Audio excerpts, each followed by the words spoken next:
हम्म।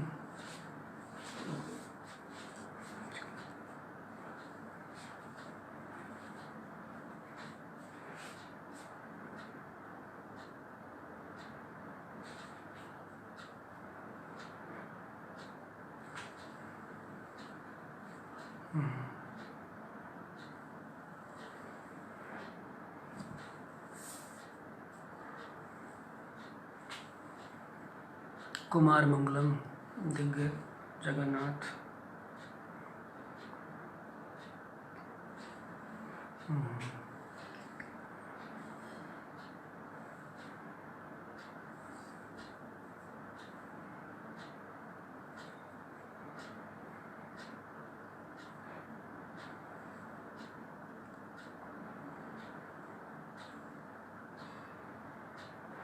Connect हुआ, आवाज़ ठीक है।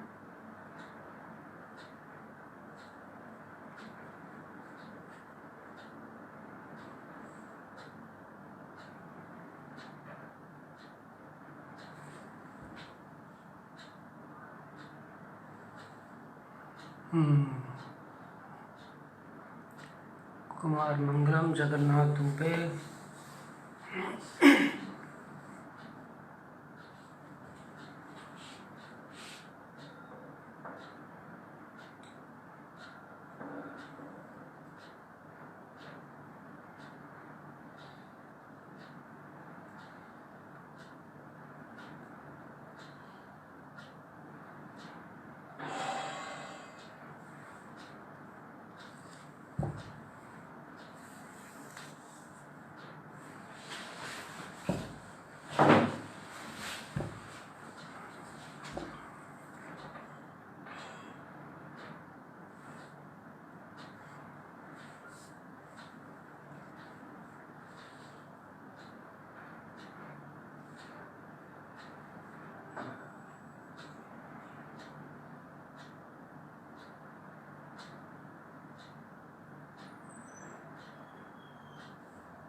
जगन्नाथ, आवाज़ जा रही है, शुरू किया जाए।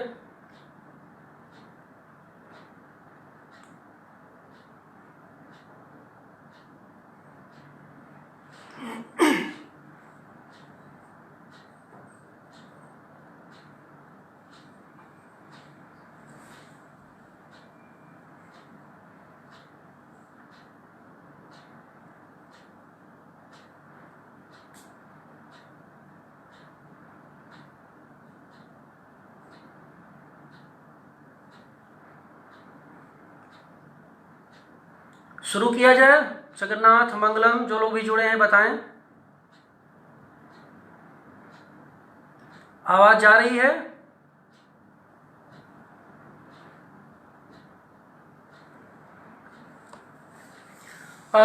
शुरू करते हैं। तो आप सभी के प्रति मेरा नमस्कार। और काफ़ी लोग जुड़ चुके हैं। जैसा कि पूर्व घोषित यह कार्यक्रम है और जिसमें मुझे महामारी के इस दौर में अरुण कमल की कविताओं पर कुछ बातचीत करनी है। और बातचीत के सिलसिले में मेरा ध्यान इस बात पर ज़्यादा होगा कि अरुण कमल ने इस कोरोना के समय में कैसी कविताएं लिखी हैं और किस तरह की कविताएं लिखी हैं, क्या वो सोचते हैं, चूँकि हमारे समय के एक अत्यंत ही प्रतिष्ठित कवि हैं वे। उनकी कुछ दुर्लभ कविताएं मुझे मिली जिन पर मैं पिछले कुछ दिनों से मैं सोचता रहा। तो मुझे लगा कि ये कविताएं चूँकि अभी अप्रकाशित हैं और कम लोगों की जानकारी में ये कविताएं छिटपुट कुछ इसके हिस्से सोशल मीडिया पर ज़रूर आए थे, लेकिन व्यवस्थित रूप से ये अभी तक कहीं भी छपी नहीं हैं। तो मैं इन कविताओं पर ख़ास करके अपने समय को लेकर के जिस पिछले 6 महीने से इस लॉकडाउन के समय में जो कुछ भी हम लोग देखते रहे हैं, सोचते रहे हैं इस महामारी के दौर में, उस पर मैंने कुछ समझने की कोशिश की है कि अरुण कमल की जो नई कविताएं हैं, जो ताज़ा कविताएं हैं, उनको मैं किस तरह से देखूं और किस तरह से अपने इस समय से इसको जोड़ने की कोशिश करूं। आप सब जानते हैं कि अरुण कमल हमारे समय के एक विशिष्ट कवि तो हैं ही, और इनके अब तक 6 कविता संग्रह प्रकाशित हैं। अपनी केवल धार जो 1980 में आया, सबूत 1989 में, नए इलाके में 1996 में, पुतली में संसार 2001 में, मैं ओ शंख महाशंख 2012 में, और योगफल जो उनका ताज़ा संग्रह है 2019 में ये प्रकाशित हुआ। बातचीत के क्रम में चिंतन साहित्यिक एवं सांस्कृतिक संस्था के जो सचिव हैं अंशु चौधरी, उनसे मेरी बातचीत हुई तो उन्होंने अनुरोध किया कि मैं अरुण कमल की जो इधर की कुछ कविताएं हैं उन पर मैं अपनी बातचीत रखूं। तो अंशु अभी दिख नहीं रहे हैं। अंशु के प्रति मैं, अंशु चौधरी के प्रति जो कार्यक्रम के संयोजक हैं, उनके प्रति मैं अपना सबसे पहले आभार व्यक्त करता हूं कि उन्होंने ये अवसर दिया कि मैं अरुण कमल की इन नई कविताओं पर, ताज़ा कविताओं पर मैं कुछ अपनी बातें रख सकूं। अब ये तो बिल्कुल सही बात है कि इस तरह जो कोरोना की जो एक तरह का राइजिंग स्पाइक है, जो आंकड़े लगातार बढ़ रहे हैं, उसमें राइजिंग स्पाइक के बीच में एक कवि की जो जिम्मेदारी बनती है, कवि अरुण कमल की जो जिम्मेदारी बनती है, कितने संवेदनशील तरीके से एक कवि सोचता है, वह एक बहुत ही महत्वपूर्ण, वह जानना बहुत ही महत्वपूर्ण है। क्योंकि व्यवस्था जहाँ पर आंकड़ों तक सिमट के रह गई है, एक कवि अपनी सजगता के दायरे में, अपने चिंतनशील संवेदनशीलता के दायरे में किस तरह से वह संबंधों के बारे में सोचता है, मनुष्य के बनते बिगड़ते रिश्तों के बारे में सोचने की वह कोशिश करता है। तो मैं इसके पहले कि अरुण कमल की इन कविताओं पर अपनी बात रखूं, एक शुरू में ही एक कविता जो कि प्रार्थना के शिल्प में कविता, और एक बात मैं पहले बता दूं कि ये जो कविताएं, लगभग मुझको 1 दर्जन कविताएं उनकी मिली हैं जो प्रार्थना के शिल्प में प्रथम दृष्टया दिखाई देती हैं, लेकिन प्रार्थना के शिल्प में होने के बावजूद वो पारंपरिक प्रार्थनाओं का निषेध करती हैं, उनको अतिक्रांत करती हैं, उनको वे अतिक्रमित करती हुई दिखाई देती हैं। तो बातचीत शुरू करूं उसके पहले एक कविता केवल आस्वाद के लिए मैं पढ़ देना चाहता हूं, जिससे कि आप सब ये समझ सकें कि आगे के कविताओं की क्या दिशा होगी या किस तरह से इन कविताओं को हम देखने की कोशिश करेंगे। इन सभी कविताओं में प्रभु संबोधन के रूप में आते हैं। प्रभु हैं, भक्त की बात, प्रभु और सेवक के संबंधों के बीच में ये कविताएं दिखाई देती हैं। और इन कविताओं को पढ़ते हुए कहीं न कहीं पर तुलसी के उत्तरकांड की जो कविता, तुलसी कवितावली का जो उत्तरकांड है, उसके कई चित्रण हमारे सामने मुख्य रूप से उपस्थित हो जाते हैं। विनय पत्रिका और कवितावली के सम्मिलित योग से जो चेतना निर्मित होती है आधुनिक काल में, या हो सकती है, अरुण कमल की इन कविताओं में कहीं न कहीं वो एक, जिसे हम लोग कहते हैं कि आधुनिक विनय पत्रिका का रूप बनता हुआ दिखाई देता है। और खुद अरुण कमल के यहाँ विनय पत्रिका बहुत ही मजबूती से उनके संग्रहों के आरंभ में उपस्थिति अपनी दर्ज कराती रही है। तो इन कविताओं में से मैंने कहा कि इसको बोलने के पहले मैं एक कविता पढ़ देना चाहता हूँ, जिसकी जो कि इस तरह से है। नहीं प्रभु नहीं, बस यूं ही चला गया था पुराने मोहल्ले में, देखा तुम सोए थे दतमन और बाल्टी में जल चबूतरे पर रखकर। समाचार कुछ भी नहीं प्रभु, क्योंकि कुछ भी नया नहीं, एक ही कर्ता, एक ही नियंता, एक ही किंतु, एक ही परंतु, एक ही समाचार मृत्यु। इस पर ध्यान दें कि एक ही समाचार मृत्यु, यही से कविता अपने समय से जोड़ने की कोशिश करती है। लोग बैठे रहते हैं हाथ पर हाथ धरे चौखट पर, कहाँ जाएं क्या करें, लगता है हम भूखले ही मर जाएंगे, कहीं कोई देखकर हार नहीं, कुछ करो प्रभु, कुछ करो, ऐसा क्यों हो रहा है प्रभु, तुम भी तो बहुत घूमते हो। अब ऐसा क्यों हो रहा है, तुम भी तो बहुत घूमते हो, यह जो स्थिति है, और खास करके एक ही समाचार मृत्यु। तो ये जो मृत्यु बोध है, ये जो मृत्यु बोध है, और मृत्यु बोध के भीतर से जीवन बोध की जैसी कविताएं अरुण कमल ने इस दौर में लिखी हैं, उन्हीं पर मैं अपनी बात केंद्रित करूंगा। लेकिन साथ में आरंभ में यह भी बताने की कोशिश करूंगा कि यह जो प्रभु नामक संबोधन है, कोई अकारण महामारी के बीच में उनकी रचनाओं में उपस्थित होता हुआ दिखाई नहीं देगा। इसकी एक सतत प्रक्रिया रही है, जो उनके अपनी केवल धार नामक संग्रह से शुरू होकर आज तक की कविताओं में एक परंपरा प्रवाह के रूप में विन्यस्त है, या कि अपनी उपस्थिति दर्ज कराती है। अब हम में से बहुत कम लोग को ये बात मालूम है कि अरुण कमल इस तरह की कविताएं अपने कह सकते हैं जैसे कि इस जीवन के उत्तरार्ध में लिखना शुरू किए हैं। इसका शिल्प उनके पास पहले की संग्रहों में मौजूद है, रविदास हैं, तुलसीदास हैं, मीरा हैं, शंकरदेव हैं, इन सब संत कवियों की, इन सब भक्त कवियों की जो उपस्थिति दिखाई देती है, ये इधर के दिनों में बढ़ी हुई दिखाई दी है। और इससे लगता है, और मैं कहना चाहता हूँ कि बगैर महामारी के, माने बगैर परिवेश के इतने संत्रास मूलक स्थितियों के ये कविताएं संभव नहीं थीं। इस नाते मैं कहना चाहता हूँ कि पारंपरिक रूप से ये कोरोना काल की कविताएं नहीं हैं। क्यों? क्योंकि इसमें सीधे सीधे भूख, जो त्रास है, जो विस्थापन है, जो तमाम तरह की जो हाहाकारी स्थितियां थीं विस्थापन की प्रक्रिया में, जब कोरोना समय शुरू होता है तो जिस तरह से कविताएं लिखी गईं, इस तरह से उन दृश्यों को लेकर के बहुत सारी कविताएं लिखी गई, उन भावों को लेकर जो कविताएं लिखी गई, वैसी कविताएं अरुण कमल की नहीं हैं। लेकिन इतना अवश्य है कि इनकी कोरोजीविता का प्रमुख आधार यह है कि यह दुख और अवसाद के भीतर जीवन की पक्षधर कविताएं हैं, जीवन के उन्मेष की कविताएं हैं, और कहीं न कहीं जिनमें एक उगता हुआ जीवन, मैंने बहुत ही अवसाद से उम्मीद की तरफ बढ़ता हुआ जीवन दिखाई देता है।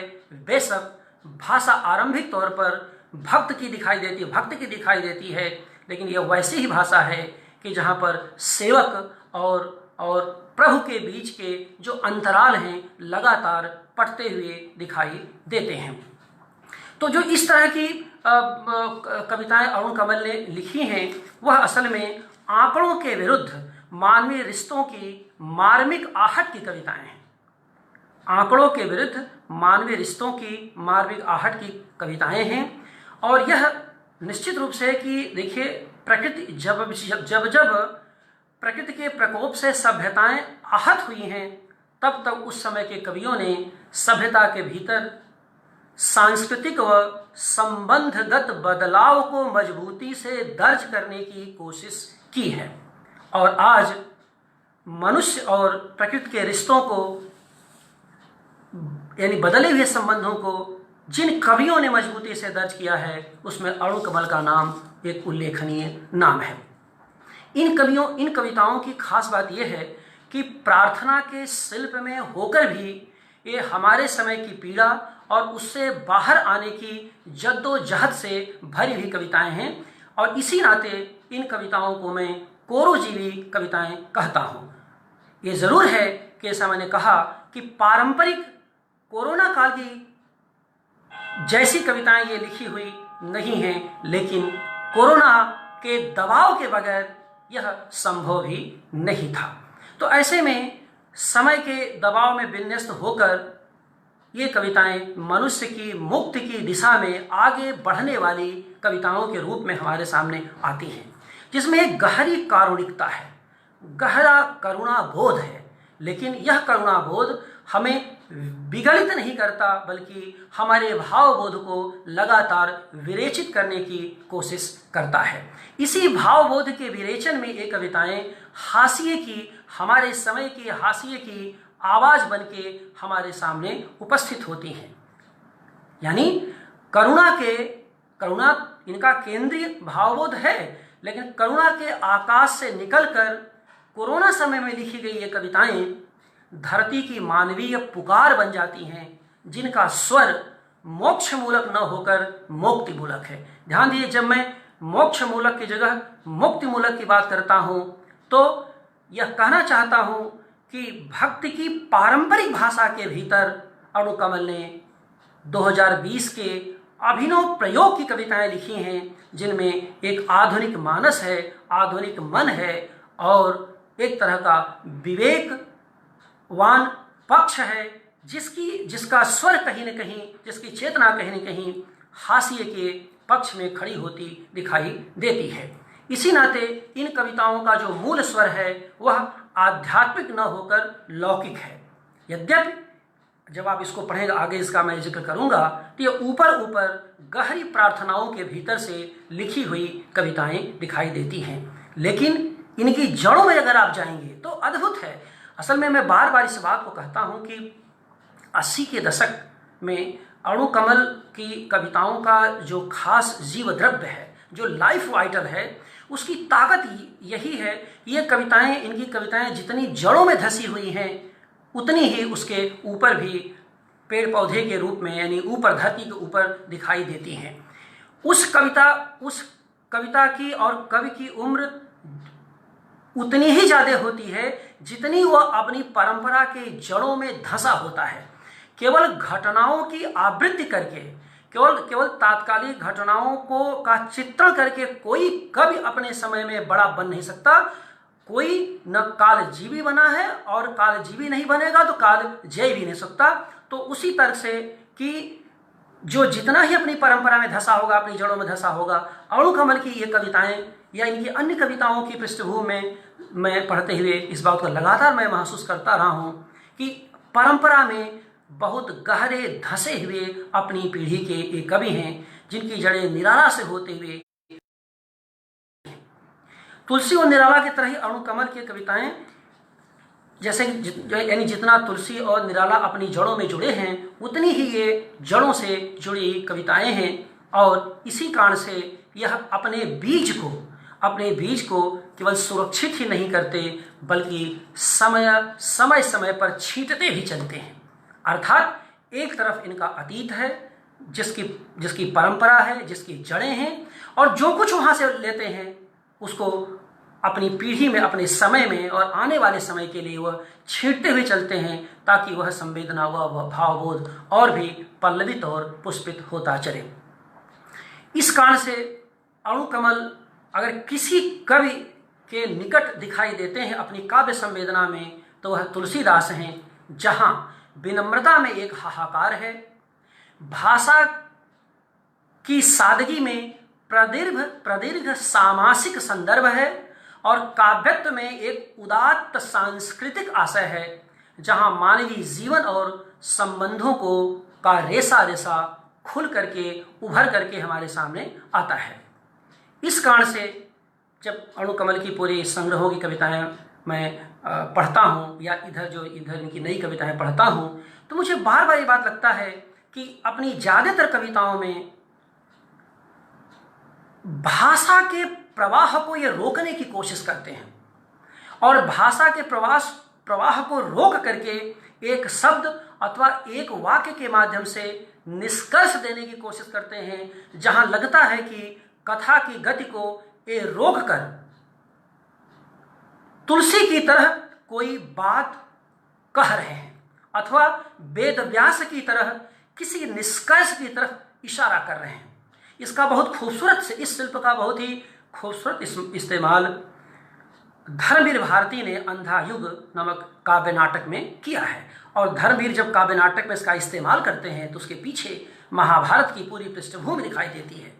तो अणुकमल की इन कविताओं को, जिनमें एक तरह का एक बड़ा काव्यात्मक औदात्य है, जब हम पढ़ते हैं तो बार बार लगता है अरुण कमल के वाक्य ये शुरू से है। अपनी केवल धार सबूत सारे संग्रहों में ऐसी कविताएं आपको आसानी से मिल जाएंगी जहां लगता है कि भाषा के प्रभाव को अचानक रोक देते हैं। कई बार लगता है कौतूहल है, कई बार चौंकाने की कोशिश लगती है, लेकिन ऐसा लगता है कि कुछ कहते कहते अचानक एक कवि रुक जाता है और कुछ नई बात कहने की कोशिश करता है, अथवा वेद व्यास की तरह कथा के गति को रोक करके वह अतीत और अनागत के क्रम को कहीं न कहीं संबद्ध करने की कोशिश करना चाहता है। तो यह जो बात कहने या इशारा करने का संदर्भ अरुण कमल के यहाँ है, यह इनकी कविताओं में आरंभ से ही मौजूद है और इसे ही तुलसी की विनय पत्रिका की पंक्ति के रूप में अपने प्राय संग्रह के आरंभ में दर्ज करते आए हैं। कम से कम शुरू के 3 संग्रहों में तो दिखाई देता ही है, विनय पत्रिका दीन की बाप आप ही बाँचो। तो ये इसके माध्यम से यह लगातार संकेत भी करते हैं। इसी नाते अरुण कमल 1980 में अपनी केवल धार से शुरू होकर जो शुरुआत करते हैं अपनी कविताओं में, उसमें एक तरह का उसकी जो सांस्कृतिक सामासिकता, वह लालित्य मूलक भाविकता, वहाँ पर एक सांस्कृतिक सामासिकता दिखाई देती है और साथ साथ लालित्य मूलक भाविकता दिखाई देती है। वहाँ से आरंभ करके अरुण कमल 2019 के योगफल संग्रह तक जब आते हैं तो एक तरह का जीवन के विरोधी भावों का एक निचोड़ प्रस्तुत करते हैं, जब वो कहते हैं नीचे धाह ऊपर शीत। अब ये जो विरोधी स्थितियों का के बीच संतुलन बनाने की कोशिश है कि नीचे धाह ऊपर शीत, यह असल में कोविड काल में कवि कोविड की काव्य संवेदना का निचोड़ है, जो तब दिखाई देता है जब कोविड काल आरंभ भी नहीं हुआ था। अर्थात परिवेश की जटिलता और उसके विषमता मूलक दबावों के बीच एक कवि कैसे अपनी पेशिंग करता है, कैसे शब्द और वाक्य बनाने की कोशिश करता है ताकि वह बात कह सके, यह जो लक्षण है अरुण कमल कविताओं में आरंभ से ही दिखाई देते हैं। और यह जो कविता का जिक्र मैंने किया, नीचे धाह ऊपर शीत, लंबी कविता, उसका जिक्र मैं नहीं, उसको मैं पढ़ नहीं सकता। वह प्रलय नामक कविता शीर्षक में जो योगफल नामक संग्रह की आखिरी कविता है, और यह बहुत ही प्रासंगिक कविता है जिसमें कि अपने समय की लगभग सभी त्रासद स्थितियों के लक्षण वहाँ पर मौजूद हैं। तो इस तरह से आप देखेंगे कि इस पृष्ठभूमि में जब अरुण कमल के संग्रह में दर्ज कविताओं की बात आती है, तो यह उनके संग्रह के भीतर भी महामारी के पहले ही दिखाई देता है कि महामारी के मानस को ये ठीक से समझने की कोशिश करते हैं। इसका मतलब यह है कि एक सजग कवि के भावबोध से अरुण कमल का कवि आरंभ से ही जुड़ा हुआ है। और इनके यहाँ जो महामारी है, चाहे आज की महामारी हो या उसके पहले भी महामारी का चित्रण है जिसका जिक्र मैं करने जा रहा हूँ। ये कविता में महामारी, सूरत की महामारी का ये बाकायदे चित्रण करते हैं, बाकायदे जिक्र करते हैं। तो इनकी जो महामारी की जो स्थिति है, वह महामारी इनके यहाँ भौतिक बीमारी न हो करके असल में एक तरह की मानसिक बीमारी के रूप में भी दिखाई देती है, जिसका पोषण लगातार एक व्यवस्था करती रहती है। यानी इस तरह से अरुण कमल आरंभ से ही अपने समय के यंत्रणादायक सांस्कृतिक संकट को लगातार पहचानते रहे हैं, उसकी शिनाख्त करते रहे हैं। अब यह कविता जो संयोग है, एक कविता संयोग नाम से मिली है, जो उनके संग्रह नए इलाके में है, दर्ज है, जिसकी आरंभिक पंक्तियां हैं, जब सूरत में महामारी फैली तब जो हजारों लोग वहां से लदपद भागे, उसमें हरिनंदन भी था। अब यहाँ देखिए कि ये कविता हरिनंदन के बहाने आगे बढ़ती है। हरिनंदन एक चरित्र है, सूरत की महामारी में वो भागता हुआ आगे बढ़ता है, अपने गांव की ओर जाता है और रास्ते में वह मालगाड़ी से टकराने का चित्रण है, वहाँ पर लुटेरों से बचाने का चित्रण है, और अंततः धूल और धूप से भरे चौराहे से गुजरते हुए जब अपने घर के आंगन की खाट पर, जिसको अरुण कमल ने झोलंग खाट कहा है, जब वो पहुँचता है तब उसके दुश्मनों के द्वारा काम तमाम कर दिया जाता है। अब ये जो काम तमाम करने का चित्रण है बहुत ही दुखद है, जहाँ पर कि महामारी के मानस को ठीक से, और कविता अंत में आती है, हरिनंदन तो चला गया, लेकिन जब कविता अंत में आती है तो पता चलता है कि सूरत में जो महामारी थी वह वास्तव में महामारी थी ही नहीं। तो आप देखिए कि कई बार व्यवस्था महामारी को अपने कारण से उसका उपयोग करती है और जनता को डराने की कोशिश करती है। तो अणुकमल के यहाँ ये जो महामारी को लेकर के जो सजगता है, और ये कविता लगभग 1992-93 के आसपास की लिखी कविता है ये, तो आप देखेंगे कि कम से कम 3 दशक पहले जो स्थितियाँ थी देश में या दुनिया में, उस दौर में भी लगभग यही स्थितियाँ थी जो 2020 के महामारी की स्थितियाँ दिखाई देती हैं। तो महामारी के मानस को समझने वाली यह एक बहुत ही मूल्यवान कविता है, जिसमें कि महामारी को प्राकृतिक बीमारी से अधिक इसकी मानवीय बीमारी के रूप में समझने की कोशिश की गई है, और जिसे सत्ता हमेशा वर्चस्व व शासन के लिए इस्तेमाल करती है। और यहाँ ध्यान देने की बात है कि जब सत्ता वर्चस्व व शासन के लिए इस्तेमाल करती है तो भय इसका हथियार होता है और नियंत्रण इसकी उपलब्धि। भय हर सत्ता का, हर महामारी की भी जो सत्ता होती है उसमें भय उसका हथियार होता है और नियंत्रण उसकी उपलब्धि होती है। एक लेखक हमेशा इसी बात को समझने की कोशिश ही तो करता है, और जिसे कि कोरोना काल में भी अणुकमल के लेखक ने समझने की कोशिश की है। तो ये जो आप देखेंगे कि 80 से लेकर के 2020 के बीच में लगभग ये जो 40 साल का इनका जो काव्य संसार फैला हुआ है, आरंभ 1970 से करते हैं, तो इसमें आप देखेंगे कि अपने समय से एक तरफ जड़ों से जुड़ने की ललक है, अपने समय के त्रास को समझने की कोशिश है, नए आने वाले मानवीय संबंधों की आहट की शिनाख्त करने की कोशिश है। ये बहुत सारी बातें हैं जो अणुकमल के यहाँ आसानी से दिखाई दे जाती हैं।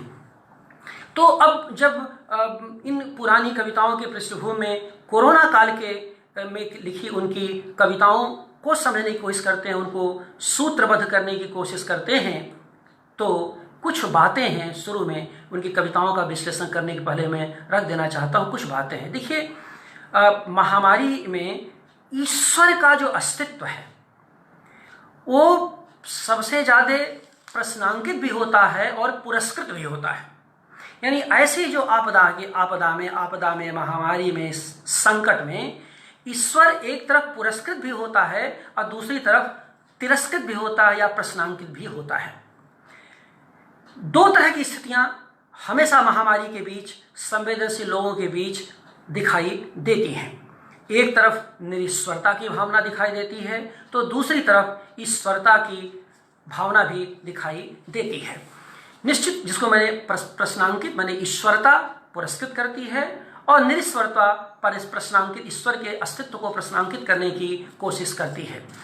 अणुकमल का जो कवि है वो महामारी के बीच ईश्वरता की ओर झुकता है, लेकिन अणुकमल की यह ईश्वरता सामान्य दिनों के मनोभावों की ईश्वरता से एकदम भिन्न है। इसको मैं रेखांकित करना, एकदम भिन्न है। ये एक पक्ष होता है कि ईश्वर का अस्तित्व खत्म हो गया, कोई मतलब नहीं है। उसकी कविताएं जिसका मैं कई बार जिक्र कर चुका हूं, आगे मैं जिक्र करूंगा। एक पक्ष है कि ईश्वर का अस्तित्व है, लेकिन कौन सा ईश्वर और किसके लिए ईश्वर? तो जो ईश्वरता है वह भी अपने दायरे में अपने को बदलने की कोशिश करती है।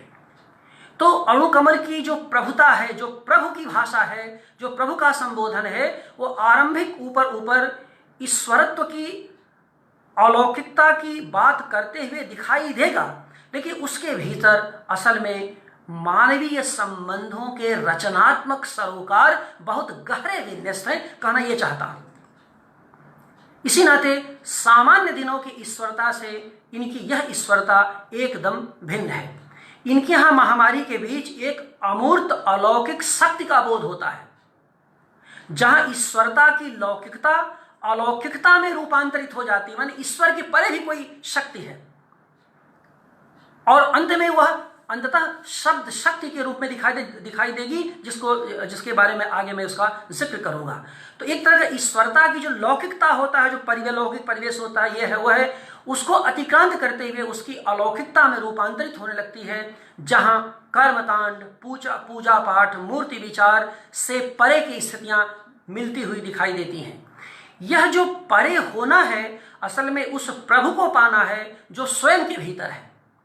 तो अणुकमल का जो संवेदनशील कवि है वह प्रभु की भाषा में अपने भीतर के वैकल्पिक प्रभु की तलाश करता है, कहना यह चाहता हूं इन कविताओं को पढ़ते हुए। और इसी नाते अणुकमल का प्रभु चिंतन भाषा के भीतर बाहरी न होकर आंतरिक है। तो ये जो अणुकमल का जो प्रभु चिंतन है, ईश्वरीय चिंतन है, भक्ति भाव का बोध है, ये असल में भाषा के भीतर बाहरी न होकर आंतरिक है। यह खुद के भीतर बैठे प्रजापति की तलाश है। वही प्रजापति जिसके बारे में कभी आनंद वर्धन ने कहा था, अपारे काव्य संसारे कविरेवः प्रजापति यथास्मय रोचते विश्वम तथेकम परिवर्तते। तो ये जो अपने भीतर के कवि का प्रजापति, कवि स्वयं, क्योंकि जब प्रजापति व्याकुल हो जाते हैं, जब प्रजापति अपनी ही पीड़ा से मुक्त नहीं हो पाते, तो कवि स्वयं प्रजापति की भूमिका में स्वयं को पाता है, स्वयं को उपस्थित करता है और फिर एक वैकल्पिक संसार की निर्मित करता है। कवि का यही इसलिए कहा गया कि अपारे काव्य संसारे कविरेवः प्रजापति यथास्मय रोचते विश्वम। संसार को जैसा वो देखना चाहता है वैसा अपने काव्य भाषा के भीतर से उपस्थित करने की, प्रस्तुत करने की कोशिश करता है। तो यह जो कवि को प्रजापति के रूप में खुद को प्रस्तुत करना असल में ईश्वरता की भाषा में वैकल्पिक ईश्वर की तलाश है। अणुकमल का कवि महामारी के बीच जिस प्रभु पद की कविताएं लिखता है वह इसी वैकल्पिक ईश्वर की तलाश है, और यह कुछ और नहीं, खुद के भीतर प्रकाश पुंज की तलाश है, जिसमें एक पारंपरिक भाषा के भीतर संकल्प व सृजन का नया अर्थ भरने की कोशिश है।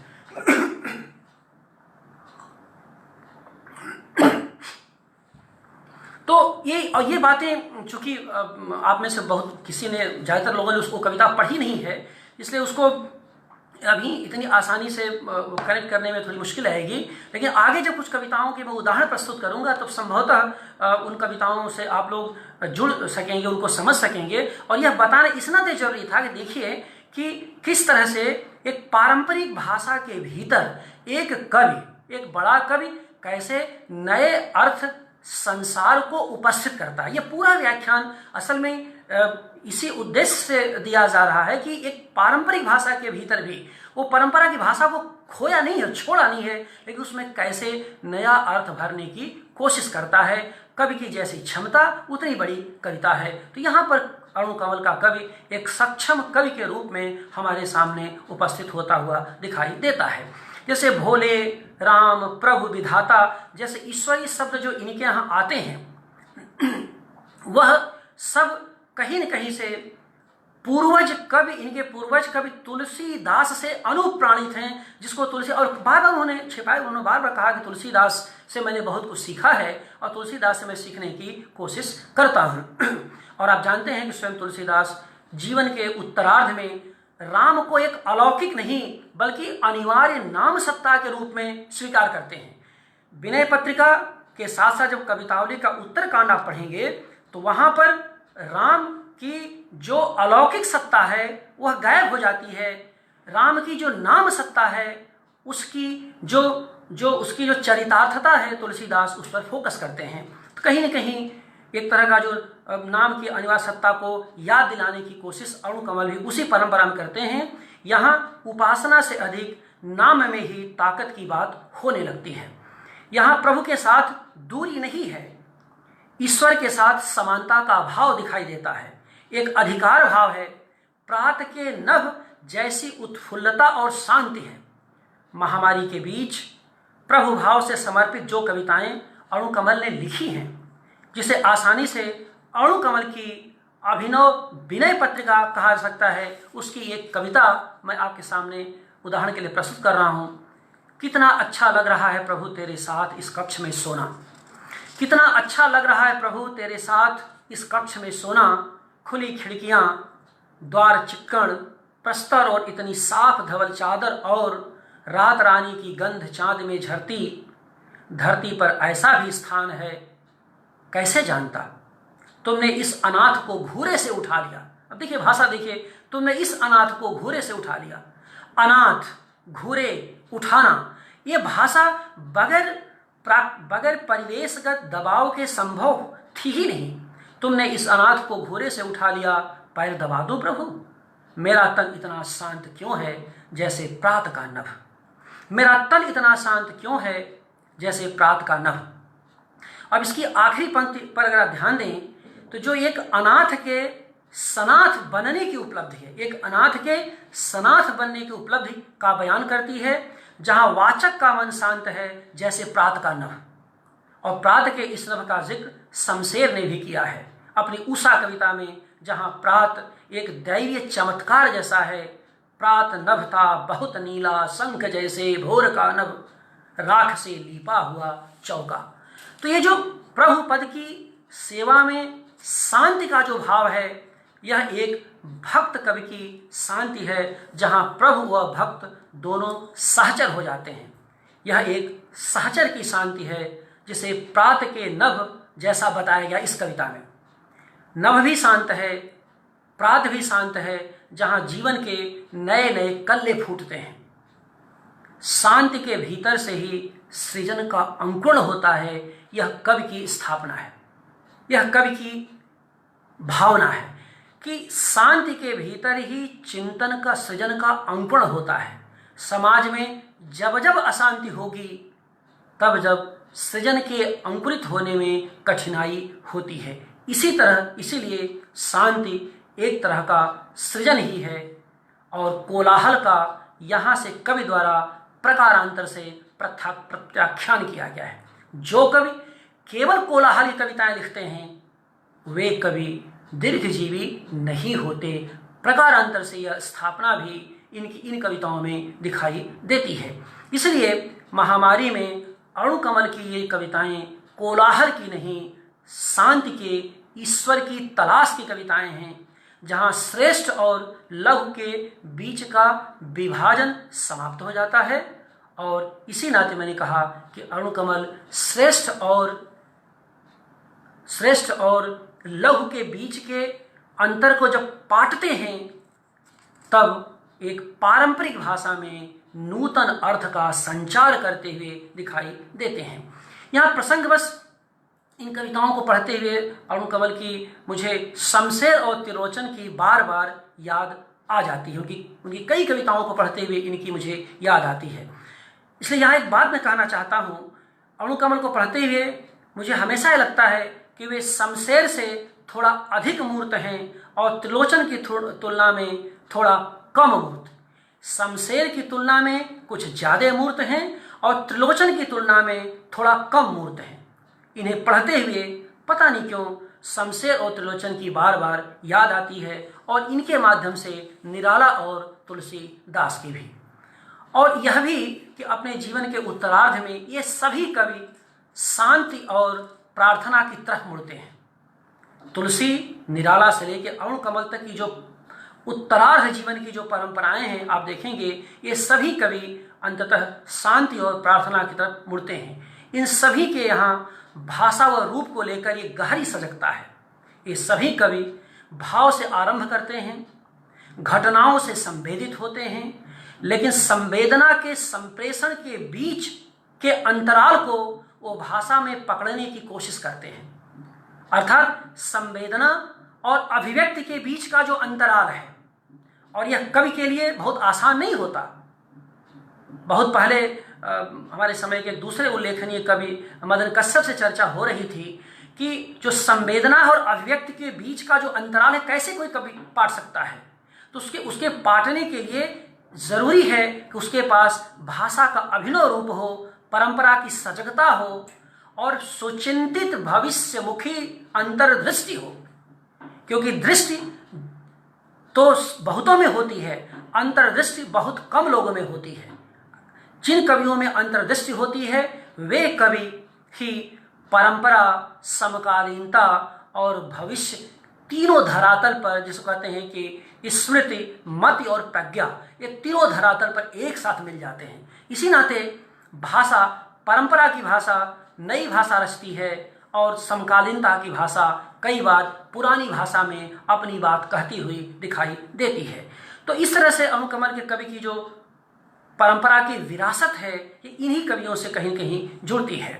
इसीलिए इनकी कविता में संवेदना का एक बात मैं कहना चाहता हूँ कि अणुकमल को पढ़ते मुझे बार बार लगता है कि इनकी कविता में कहीं न कहीं एक तरह का वर्टिकल सेंसिबिलिटी है, यानी एक तरह का लंबवत रचाव, यदि वर्टिकल क्रिएटिविटी की बात मैं कहना चाहता हूँ, एक हॉरिजॉन्टल क्रिएटिविटी, एक वर्टिकल क्रिएटिविटी, तो कहीं कहीं इनकी कविताओं में एक लंबवत रचाव दिखाई देता है। और लंबवत रचाव का मतलब यहाँ पर सिर्फ इतना है जिसे मैं वर्टिकल क्रिएटिविटी के रूप में कहना चाहता हूँ कि वो केवल वर्तमान से वर्तमान की यात्रा नहीं करते, बल्कि अपने इस वर्तमान को अपनी परंपरा की स्वीकार्यता में दर्ज करने की कोशिश करते हैं। तो जो वर्टिकल क्रिएटिविटी होती है, जो अपनी जड़ों में जाती है और आकाश की ओर भी उन्मुख होती है, तो ये जो वर्टिकल क्रिएटिविटी होती है ये बहुत दीर्घजीवी होती है। वो केवल गोल गोल घूमती नहीं, उसे मैं हॉरिजॉन्टल क्रिएटिविटी जो केवल एक जगह पर ये वर्णन वो वर्णन, ऐसा किया वैसा किया, ये लिख दिया वो लिख दिया, मैंने बहुत सारी घटनाओं को एक साथ ठूस करके और एक कोलाज बना दिया, ऐसे कवि, जो कोलाज बनाने वाले कवि हैं, वो दीर्घजीवी नहीं होते। इसी नाते ऐसे अणुकमल की कविताओं को पढ़ते हुए एक बात मुझे बार बार लगी कि तरह का वर्टिकल क्रिएटिविटी की जो रचनात्मकता है, जिसमें परंपरा की स्वीकार्यता है और आकाशोन्मुख संवेदनशीलता, जिसमें मानवीय मुक्ति के संकल्पन, बहुभाषिक संकल्पनाएं वहाँ पर मौजूद हैं। तो आप देखेंगे कि एक तरह की यहाँ पर इनकी कविताओं रूप की संश्लिष्टता के साथ संप्रेषण की कसावट, मैंने ऐसे कवियों में, और अणुकमल खास करके रूप की संश्लिष्टता के साथ संप्रेषण की कसावट का पता चलता है, कसावट का पता देती है कविताएं। और इसीलिए अणुकमल वाक्यों की जगह शब्दों के महत्व के कवि ज्यादा दिखाई देते हैं, और मैं इन्हें वाक्य की जगह शब्द प्रवण कवि के रूप में याद करना चाहता हूं, जहां पर शब्द की बुनियादी विशेषताएं आकांक्षा, योग्यता और आसक्ति नामक विशेषताएं मौजूद होती हैं। इन पर विस्तार से बात करने का यहाँ पर अवसर नहीं है। आप सब जानते हैं कि शब्द प्रवणता पारिभाषिक होती है। शब्द और शब्दार्थ पर काव्यशास्त्र में लंबी बहस हुई है। कुछ कवियों ने शब्द को महत्व दिया है, कुछ कवियों ने शब्द अर्थ को महत्व दिया है, लेकिन अणुकमल को पढ़ते हुए शब्द सत्ता की जो विशेषता है मुझे ज़्यादा दिखाई देती है, और उसमें बड़ी सजगता है, जिसमें आकांक्षा भी है, योग्यता भी है और आसक्ति भी है। तो इसलिए मैं इनको एक तरह का शब्द प्रवण कवि कहता हूँ, जहाँ वे हर शब्द के अभिधेय को, याद रखिए कि हर शब्द का अभिधेय माने अर्थ, हर शब्द के अभिधेय को संप्रेषित करने की सामर्थ्य रखते हैं। उनको पढ़ते हुए भामा का यह सूत्र मुझे बार बार याद आता है, और ये बहुत महत्वपूर्ण है खास के अणुकमल के इन कविताओं को समझने के लिए।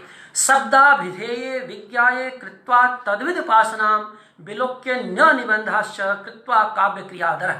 ये बहुत छोटी सी कारिका है कि शब्दाभिधेये विज्ञाये कृत्वा तद्विद, माने शब्द और उसके अर्थ को ठीक से समझ करके कवियों को कोशिश करनी चाहिए।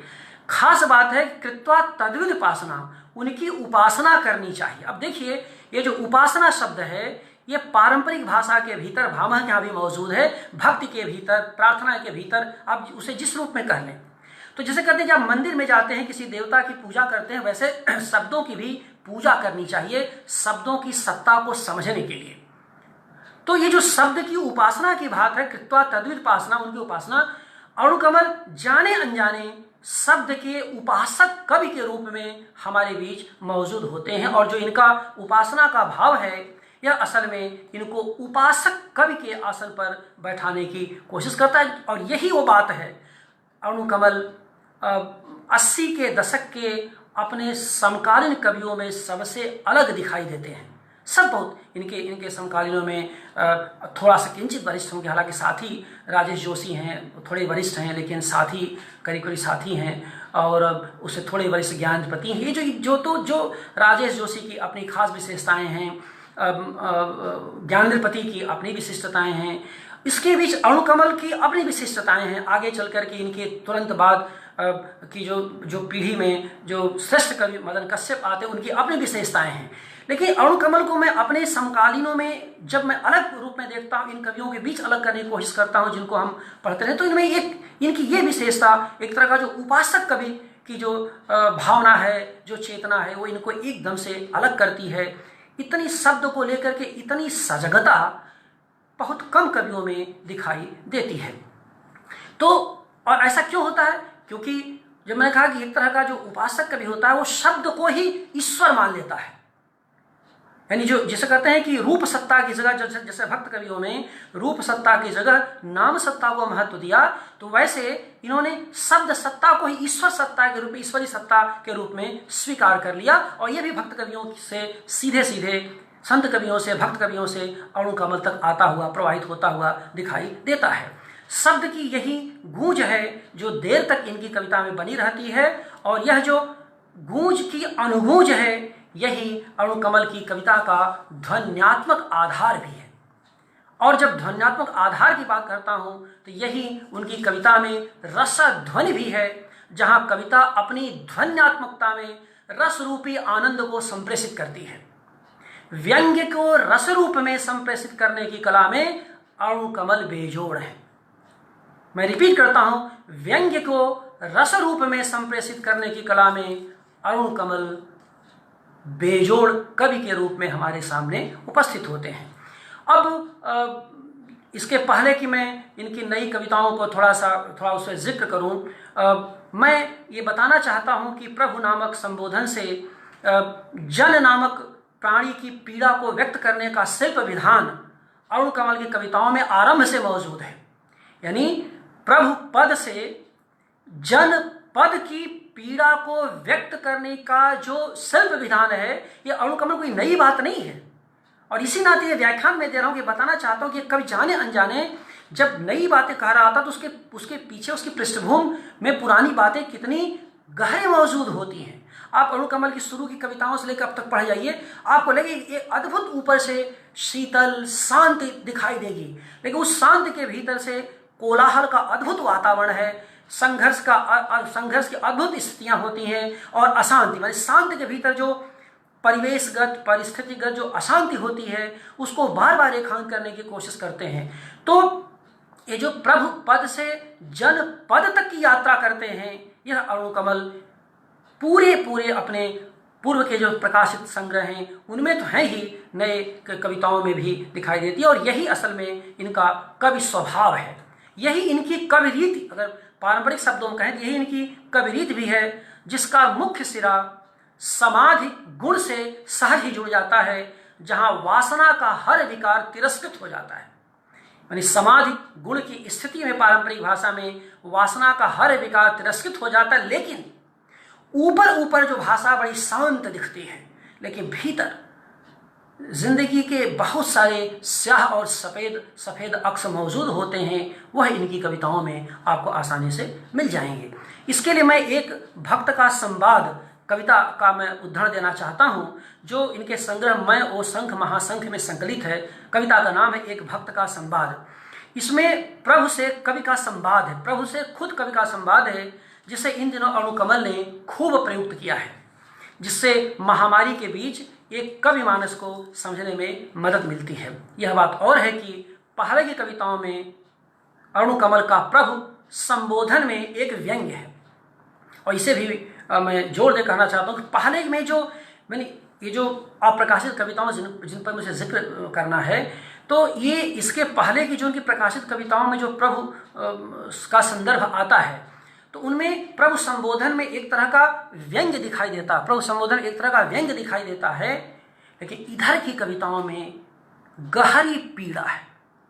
तो आप देखिए कि प्रभु संबोधन में आरंभ में व्यंग्य है, लेकिन जैसे जैसे जीवन के उत्तरार्ध में बढ़ते जा रहे हैं, क्योंकि लगभग मतलब 65 पार कर चुके हैं अरुण कमल जी भी, और एक लंबी यात्रा है, लगभग 40 साल से, क्या बल्कि 50 साल हो गया, 70 को जोड़े 50 साल से उनकी कविता यात्रा अबाधित और अनाहत ढंग से चल रही है। तो इन 50 वर्षों में आप देखें कि कवि की जो निरंतर यात्रा चल रही है, जीवन के उत्तरार्ध में जो व्यंग्य था पूर्वार्ध में, प्रभु पद के नाम से जनपद को समझने की कोशिश करता हुआ कवि अब वह गहरी पीड़ा, और ये पीड़ा असल में जब मैं कवितावली पढ़ता हूँ, विनय पत्रिका नहीं, जब मैं कवितावली का उत्तरकांड पढ़ता हूँ, और तुलसी ने प्लेग की महामारी में, क्योंकि वह कवितावली का बहुलांश 1610 के आसपास लिखा गया, और 1610 के बाद 1600 उनके निधन तक जो है एक बनारस में प्लेग की महामारी थी, बहुत सारे लोग उसमें दिवंगत हुए, जैसे कि आजकल स्थितियाँ विकराल रूप से दिखाई दे रही हैं। तो जो पीड़ा बोध है, ये अनुभव का भी निचोड़ है, उम्र का भी निचोड़ है, संवेदना का भी निचोड़ है, और कहीं न कहीं व्यंग्य मानी कविता। अब देखिए क्या इसका क्या मतलब हुआ, ये महज काव्याभास नहीं है। व्यंग्य से पीड़ा की तरफ उन्मुख होते हुए कवि में उसके संस्कारगत परिवर्तन और चेतना के रूपांतरण की बात आती है। और पीड़ा का जब किसी कवि में गहरी पीड़ा दिखाई देती है, तो यकीन मानिए इसका मतलब कि वह अपने जनपद से लगातार गहराई से जुड़ता जा रहा है, लगातार जन की पीड़ा को खुद की पीड़ा में, माने जन की पीड़ा को आत्म की पीड़ा से, स्व की पीड़ा से जोड़ रहा है। और यही होता एक कवि का अनुभव, उसकी प्रदीर्घ काव्य यात्रा, और वहीं जो जीवन के उत्तरार्ध में कहीं न कहीं उसका अशांत मन इस तरह की घटनाओं को बहुत बारीकी से देखने की कोशिश करता है। तो ये भक्त का संवाद है, उसमें देखें कविता है, मंदिर के कोने कोने में गर्भगृह के चौखट तक पर लगे हैं दाताओं के नाम पट, मैं तो तुम्हारे दर्शन को आया था प्रभु, और ये मैं किसका नमन करने लगा, यह कैसी भक्ति है, कैसा है यह विनय, तुम्हारे ही दान को देकर दानी बन रहे हैं माया के दास, यह कैसा जीर्णोद्धार प्रभु, इससे तो अच्छा था वहीं अपना जड़ मंदिर, जब केवल तुम थे और मैं तुम्हारा सेवक, बरौनियों से चौखट की धूल उठाता। अद्भुत पंक्ति है, बरौनियों से चौखट की धूल उठाता, उठा लो प्रभु इस दीन को उठा लो। अगर मैं इसका संदर्भ न दूं कि यह कविता मैं वो महासंघ में संकलित है, जो उसके पहले तो 2019 में आ चुका, जब कोरोना महामारी का कहीं दूर दूर नाम तलक नहीं था, तो आरंभिक तौर पर लगेगा जैसे यह इसी प्रभु पद की कविताएं हैं जिसका जिक्र मैं करने जा रहा हूं। ये कैसे हुआ, और इसकी पंक्ति देखिए कि बरौनियों से चौखट की धूल उठाता, प्रभु से उठा लो प्रभु इस दीन को उठा लो। तो यह देखिए कि यह कविता अरुण कमल के संपूर्ण काव्यबोध का केंद्रीय आधार है, जिसमें मुलायम कठोर, दीनता और स्वाभिमान तथा सेवक और प्रभु का अद्भुत सह मिलन है। इस कविता में प्रभु की प्रभुता के रेसे रेसे को कवि ने उघाड़ने की कोशिश की है, लेकिन कहीं भी भाषा का अनुशासन शिथिल नहीं होता, कहीं भी भाषा का अनुशासन शिथिल नहीं होता। बरौनियों की कोमलता से धूल की कर्कशता को उठाने का जो संकल्प इस कविता में कवि ने लिया है, उसी की परिणति है कोरोना काल में लिखी गई कविताएं, जिनमें एक कालिदासीय भावबोध झलकता है। और कालिदासीय भावबोध झलकने का मतलब यह है कि मैं उस श्लोक का चित्रण कर रहा हूं जिसमें जहां पर कालिदास अभिज्ञान शाकुंतलम के में लिखते हैं कि श्रृंगे कृष्ण मृगस्य वामनयनम कंडूयमानां मृगीम, श्रृंगे कृष्ण मृगस्य वामनयनम कंडूयमानां मृगीम। अभिज्ञान शाकुंतलम का 6ठे अंक का यह श्लोक है। संदर्भ यह है कि हिरणी अपनी बाईं आंख को हिरण की सींग पर रखकर खुजला रही है। आंख की कोमलता और हिरण के सिंह की कठोरता के बीच जो सहमिलन है, इसमें भाषा की कसावट के बगैर संभव नहीं है। मैंने जरा सा चूक हो गई तो काम तमाम हो जाएगा। यह प्रेम की अति गहराई और मार्मिकता के कारण ही संभव है। तो ये जो कालिदासी चेतना की बात मैं कर रहा हूं, असल में और कुछ नहीं, प्रभु पद के भीतर एक प्रेम पद का भावबोध है जो जन पद से जोड़ने की कोशिश करता है। प्रभु पद प्रेम पद से होता हुआ जन पद तक की यात्रा करता है।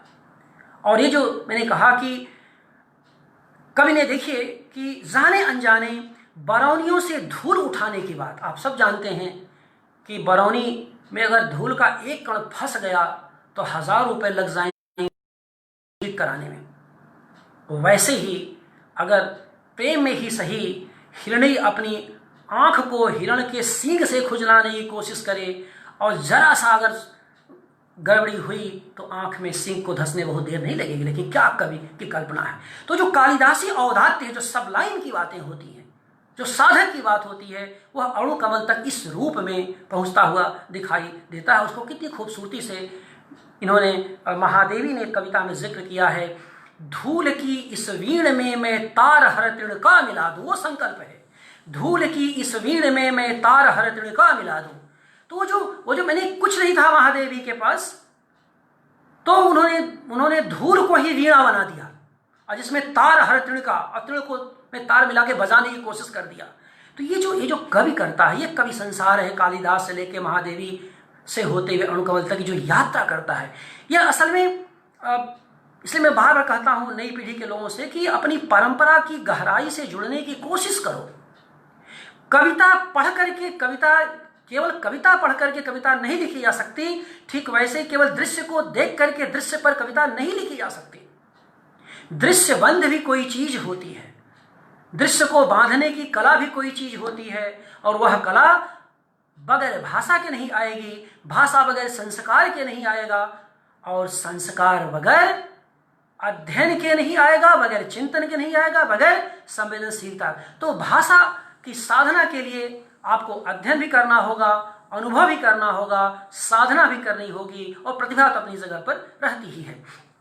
तो आप देखें कि इस तरह से अणुकमल कविताएं हमारे सामने आती हैं। और बहुत सारा कुछ हुआ कि कोरोना काल में कुछ इसी तरह की उन्होंने कविताएं लिखी, जिसमें एक सेवक के होठ से प्रभु के हाथ का मिलन करते हैं। मैंने एक पुरानी कविता मैंने आपके सामने रखी, अब नई कविता पढ़ता हूं जो आप में से किसी ने नहीं पढ़ी होगी।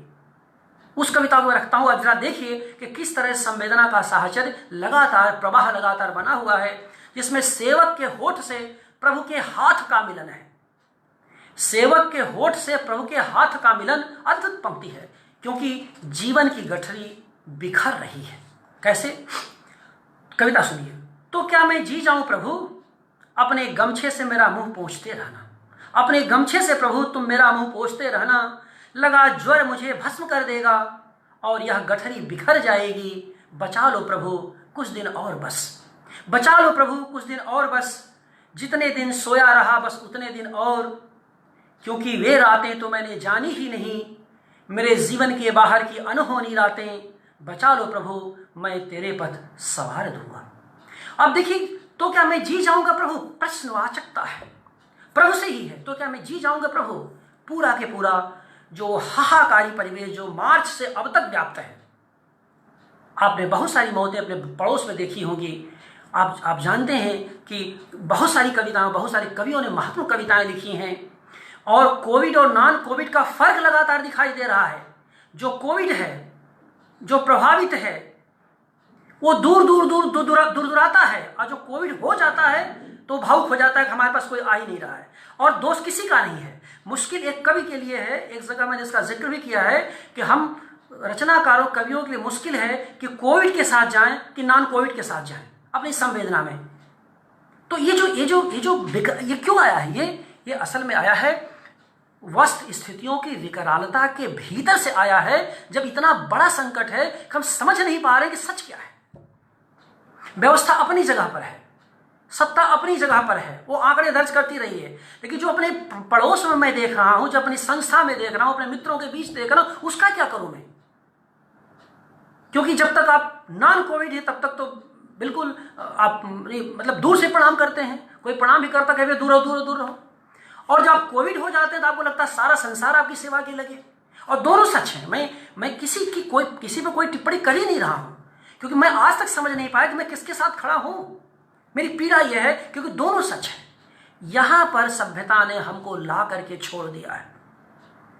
और इसीलिए स्पर्श के सुख से, दृश्य के दर्शन के सुख से वंचित हम सब कहीं गहरे अर्थों में मानवीय बनते बनते अमानवीय होते जा रहे हैं। मानवीय चिंतन करते करते अमानवीय होने की तरफ बढ़ रहे हैं। और पता नहीं उत्तर कोरोना के काल में कि क्या दृश्य होगा जिसके बारे में अभी तक हम कुछ नहीं जानते। जहां पर भुखमरी होगी, संत्रास होगा, यातना होगी, नौकरियां नहीं होंगी, बेरोजगारी होगी, सुचिंतित शिक्षा नहीं होगी, सब कुछ ऑनलाइन हो गया। तो सवाल यह है कि जब सब कुछ ऑनलाइन हो गया तो नौकरियां कहां से रहेंगी, स्थितियां क्या होने जा रही भविष्य में, ये हमारे लिए बहुत ही गहरी चिंता का विषय है। और व्यवस्था तो अपनी जिम्मेदारी निभा रही है, वो धीरे धीरे करके फायरिंग के रेंज में लोगों को जनता को लेते चली जा रही है। लेकिन एक मनुष्य के नाते, एक चिंतनशील प्राणी के नाते हमें सोचना है आखिरकार हमारा जो जीवन है वो कैसे बचे। और एक कवि के नाते, चिंतनशील नागरिक के नाते, सुचिंतित नागरिक के नाते सोचना है कि मानवीय संबंधों की उष्मा को कैसे हम लोग पुनर्जीवित करें, कैसे बचाने की कोशिश करें। कविता में यह बातें लगातार हुई हैं। इसी नाते कोरोना काल में जितनी जिम्मेदारी का निर्वाह कविता ने किया है किसी भी भाषा के, उतना किसी ने नहीं किया है। और इसी नाते आने वाले समय में जब यह समय मूल्यांकित किया जाएगा तो कविता ही होगी जो बताएगी कि आंकड़ों के बीच उम्मीद की किरण अगर कहीं थी तो वहीं पर थी। और यह अपने आप में हमारा ऑटो इम्यून सिस्टम को इन्हांस करने के लिए, समृद्ध करने का एक विकल्प तो रचती ही है। तो इस कविता में जिसकी जिक्र मैं कर रहा कि प्रभु के पथ को संवारने में कितनी विरल संशक्ति है, एक गहरी जीवन आसक्ति के भीतर यह कविता आगे बढ़ती है। यह जो जीवन आसक्ति है, जीवन संशक्ति है, यही कोरो जीविता की प्रमुख विशेषता है। गहरी जीवन संशक्ति प्रमुख विशेषता है जो इधर कविताओं में दिखाई देती है और अणुकमल के प्रभु पद रचनाशीलता के भीतर भी हिलकोर मारती है, दिखाई देती है। इसी तरह का जो व्यंग्य जनित संबोधन उनकी आरंभिक कविताओं में है, जिसमें एक स्वप्न कविता है, सुख जो नए इलाके में कविता है, उन कविताओं में इसे देखा जा सकता है और जिनका उचित विकास उनके द्वारा इधर की लिखी हुई कविताओं में दिखाई देता है। तो कह सकते हैं कि ऐसा वही कवि कर सकता है जो अपने समय के दबाव को ठीक से समझता हो। और ऐसे ही समय के दबाव को समझने वाले कवियों को राजशेखर ने निस्सरण कवि कहा है, जो अभिनिवेश की अवस्था में वर्तमान से आरंभ करता हुआ वर्धमान की भाव संपदा से जुड़ जाता है। तो निस्सरण कवि वह कवि है जो वर्तमान से आरंभ कर वर्धमान की अवस्था में वर्धमान की भाव संपदा से जुड़ने की कोशिश करता है। कह सकता हूं कि अणुकमल ऐसे ही निस्सरण कवि के रूप में हमारे बीच दिखाई देते हैं। अब अणुकमल की जो इधर जो मैंने कहा जो ताज़ा नई कविताओं की कुछ बारीकियों के बारे में संक्षेप में कहना चाहता हूँ उसकी, क्योंकि कविताएं बड़ी हैं और आप सबने बहुतों ने उसको पढ़ा नहीं है। इस नाते कई बार कनेक्टिविटी की प्रॉब्लम आएगी, जैसे कि आजकल मोबाइल के नेट की कनेक्टिविटी की प्रॉब्लम आती है, वैसे इस कविताओं की कनेक्टिविटी में उसका मुझे एक तरह का जो है एहसास है। लेकिन इन कविताओं को चूँकि समाज में जाना चाहिए था और इन पर कुछ बात होनी चाहिए थी, इस नाते मैंने इसकी कोशिश की है। तो इनकी जो कुछ विशेषताओं के बारे में संक्षेप में दो तीन बिंदु हैं जो मेरे सामने, और कभी भविष्य में जब प्रकाशित होंगी इन पर विस्तार से बात करूंगा। लेकिन कम से कम जो प्रमुख विशेषताएं जो कि न केवल ये इन कविताओं की विशेषताएं बल्कि इनकी समग्र कविता, इनकी जो रचनाशीलता के भीतर से भी विशेषताएं उभरती हुई दिखाई देती हैं। उनमें सबसे पहली विशेषता यह है कि इन कविताओं में एक तरह का अंतर्निहित एकता दिखाई देती है। यानी अंतर्निहित एकता अणुकमल की कविताओं की एक बुनियादी विशेषता है।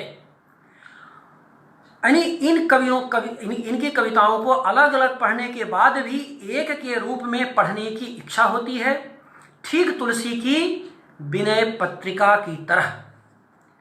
तुलसी अपने उत्तरार्ध में जब कवितावली लिखते हैं या विनय पत्रिका लिखते हैं तब जगत पीड़ा को निज पीड़ा बना करके लिखने की कोशिश करते हैं, जहां पर जगत का हर दुख उनका अपना दुख के रूप में प्रकट होता है, कि हर किसी की बीमारी को खुद वो अपनी बीमारी के रूप में उपस्थित होते हुए देखते हैं, और वे सब कुछ में कुछ कुछ बट जाते हैं। जैसे तुलसी सब कुछ में कुछ कुछ बट जाते हैं, वैसे अणुकमल भी सब कुछ में कुछ कुछ बट जाते हैं।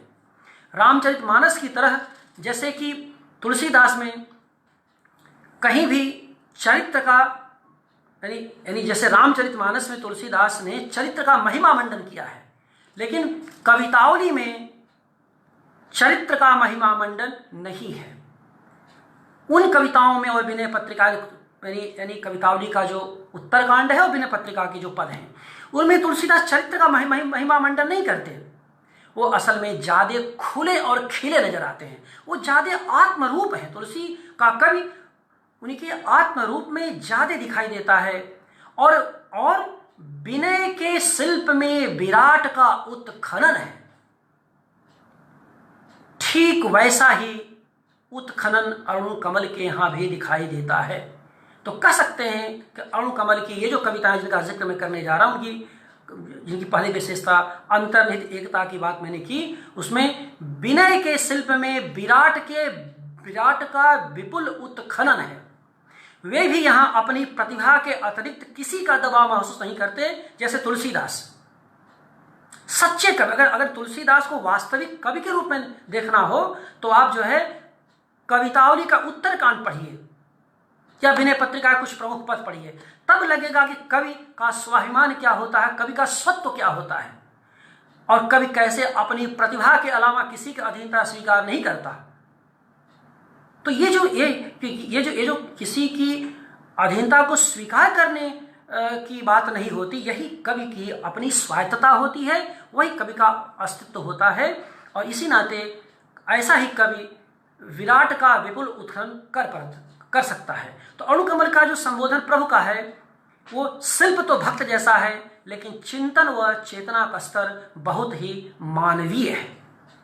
और यही असल में संकट में सर्जना का सूत्र भी है, जिस पर मैं ये व्याख्यान पूरा केंद्रित। संकट में सर्जना का क्या स्वरूप बनता है, यह इन कविताओं में दिखाई देता है। महामारी में मुक्ति की आकांक्षा है। जो कवि अपने परिवेश से जितना ही संलग्न रहता है, वही कवि किसी भी महामारी और दैवीय आपदा में व्यक्ति और समाज के ठोस रिश्ते को ठीक से समझने की कोशिश करता है। और यही से कवि की किसी पक्षधरता का पता चलता है, जो उसकी अंतर्निहित एकता का प्रमाण है। इसी अंतर्निहित एकता के सूत्र से इधर अरुणकमल ने खूब कविताएं लिखी हैं। उनकी योजना, जैसा बातचीत में पता चला, मेरे पास तो 1 दर्जन की कविताएं उपलब्ध हैं, वैसे उनकी योजना, जैसा उन्होंने बताया है, कि 51 कविताओं तक लिखने का, फिर वो संग्रह के रूप में आएगा। लेकिन जो उनकी 1 दर्जन कविताएं मुझे पढ़ने को मिली हैं, उसमें बहुत बेहतरीन कविताएं हैं। तो वो चीज़ मुझे एक अलग लगी। इधर की जो लिखी कविताओं में एकदम अलग स्वरूप कविताएं लगी। तो ये जो दबाव, तो ये सब जो समय का दबाव था, महामारी का दबाव है। मैंने कहा कि पारंपरिक कविताएं उन्होंने, जैसे बहुत सारे हम सब ने कविताएं लिखी, वैसी कविताएं न भी उन्होंने लिखी हो, लेकिन इससे इनकार नहीं किया जा सकता कि अगर ये महामारी न होती तो अरुणकमल की कविताएं भी न होती। निश्चित रूप से कहीं न कहीं उसका दबाव है, सिर्फ उन्होंने थोड़ा सा अलग उसका चुना है। तो प्रभु की सत्ता की स्वीकारता में ही प्रभु की महत्ता का नया रूप रचने की कोशिश है, जहां कमजोर की आवाज भी प्रभु तक पहुंचती है। एक कवि और क्या कर सकता है, कमजोर की आवाज ही तो पहुंचा सकता है प्रभु तक। और प्रभु तो जो दृश्य है आप देख ही रहे हैं, हम सब जो बोल रहे हैं, ये किसी न किसी प्रभु के को ही सब संबोधित कर रहे हैं। आप नाम कुछ और दे दिए कि भाई हमारी बात सुन लो, हमारी पीड़ा सुन लो। अरुणकमल ने प्रभु का एक प्रभु पद नाम दे दिया, आप किसी और को नाम ले लीजिए। अंततः तो यह है कि वो प्रभु पद सत्ता मूलक पद है, जिसको विखंडित करने की कोशिश करते हैं संबोधन के माध्यम से। तो ये जो प्रचलित नाम सत्ताओं में एक नया अर्थ भरने की कोशिश है, ये अरुणकमल की विशेषता है। इसमें आप देखें कि एक कविता मैं आपको पढ़ रहा हूं, जिसमें प्रभु स्वयं में कमजोर के पक्षधर के रूप में हमारे सामने दिखाई देते हैं। स्वयं में कमजोर के पक्षधर। प्रभु नींद आ गई, पंखा झल दूं, आराम मिलेगा, मेरी बाहें ही अब उठ रही हैं, मेरे बाहें भी अब उठ रही हैं, पीड़ा देखिए। प्रभु प्रभु नींद आ गई, पंखा झल दूं, आराम मिलेगा, मेरी बाहें भी अब उठ रही हैं, रक्त से देह पर पट रही है धीरे धीरे, सांस में बल आ रहा है, त्वचा तन रही है, पैर सीधा पड़ रहे हैं, ज्योत भी प्रखर है। तूने मुझे लिथड़ते हुए को उठा लिया, यह अकारण कृपा क्यों प्रभु इस दरिद्र दास पर। मैं न भी बचता तो क्या हो जाता प्रभु, प्रश्न देखिए, मैं न भी बचता तो क्या हो जाता प्रभु, जहाँ इतने इतने खूब स्वस्थ लोग हैं जग को सुंदर बनाते। व्यंग देखिए, जहाँ इतने इतने खूब स्वस्थ लोग हैं जग को सुंदर बनाते, पर तुम तो सबसे दुर्बल के पक्षकार हो प्रभु। निष्कर्ष देखिए, पर तुम तो सबसे दुर्बल के पक्षकार हो प्रभु, जो सबसे कमजोर हैं तूने उसे भी तूने प्रेम की शक्ति दी है पिता, लाओ तुम्हारा तलवा सहला दूं। अब ये जो प्रभु की मादर देखिए, तुम सबसे कमजोर के दुर्बल के पक्षकार हो प्रभु। अब इस कविता में देखिए, प्रभु को कमजोर का पक्षकार कहते हुए वो मजाक उड़ाते हैं, इतने इतने खूब स्वस्थ लोगों के माध्यम से गजब की वक्रता उत्पन्न करते हैं। लिथड़ते हुए को उठाने में प्रभु स्वयं ही उठते हुए नजर आते हैं। इस कविता में लिथड़ते हुए को उठाने में प्रभु स्वयं ही उठते हुए नजर आते हैं। यही एक कवि का अभीष्ट है, जहां प्रभु मानवीय भावों की अंतर्निहित एकता में काफी लौकिक रूप में दिखाई देता है। इस कविता में अरुणकमल की इस कविता ऐसी कविताओं में हर प्रकार की संकीर्णता का तिरस्कार है, जिसके भीतर से एक विराट प्रभु का उदय होता हुआ दिखाई देता है, जिसमें हर दुर्बल सबल हो जाता है। तो ये कविताएं हर दुर्बल को सबल करने की कविताएं हैं, और एक कवि यही तो कर सकता है माध्यम से। इस नाते ये जो इस दौर में अरुणकमल ने अंतर्निहित एकता इन कवियों में दिखाई देती है, और स्वयं उनकी एक आलोचना पुस्तक कविता और समय, जिसमें एक जगह उन्होंने लिखा भी है कि मुझे वे कविताएं ज़्यादा पसंद हैं जहां एक कविता बहुत दूर तक दूसरी कविता की निकट संबंधी हो और सब मिलकर एक समवेत स्वर प्रकट करते हों। तो ये कविता दूसरे से जुड़ी हो और सब मिलकर के समवेत स्वर प्रकट करते हों। यह अरुणकमल केवल आलोचना में ही नहीं लिखते, अपने कवि के गद्य में नहीं लिखते, बल्कि कवि के रूप में स्वयं को जीते हैं, इन भावनाओं को जीते हैं, इनको परखने की कोशिश करते हैं। अरुणकमल की इन कविताओं की जो दूसरी बड़ी विशेषता है वह कृतज्ञता मूलक स्वीकृति है। अरुणकमल की इन कविताओं ये उनकी पुरानी कविताओं, मैंने समग्र कविताओं की बात है जिसमें ये कविताएं भी आगे आती हैं, लेकिन आप देखें कि उनकी कविताओं में एक कृतज्ञता मूलक स्वीकृति बार बार दिखाई देती है। और कृतज्ञता भारतीय मन की एक स्वाभाविक विशेषता है, जिसमें पूर्वजों की स्वीकार्यता के साथ साथ निज की उपस्थिति का संकल्प भी होता है। यह केवल दूसरों की स्वीकार्यता ही नहीं होती, अपनी उपस्थिति का एहसास भी होता है। यानी ऐसा नहीं कृतज्ञ होकर के आप केवल दूसरे को स्वीकार करते हैं, अपने को स्वीकार होने की प्रक्रिया से भी जोड़ देते हैं। इसलिए कृतज्ञता एक प्रवाह मूलक भाव बोध है, वो स्थिर नहीं है, बहुत ही गतिशील भाव है।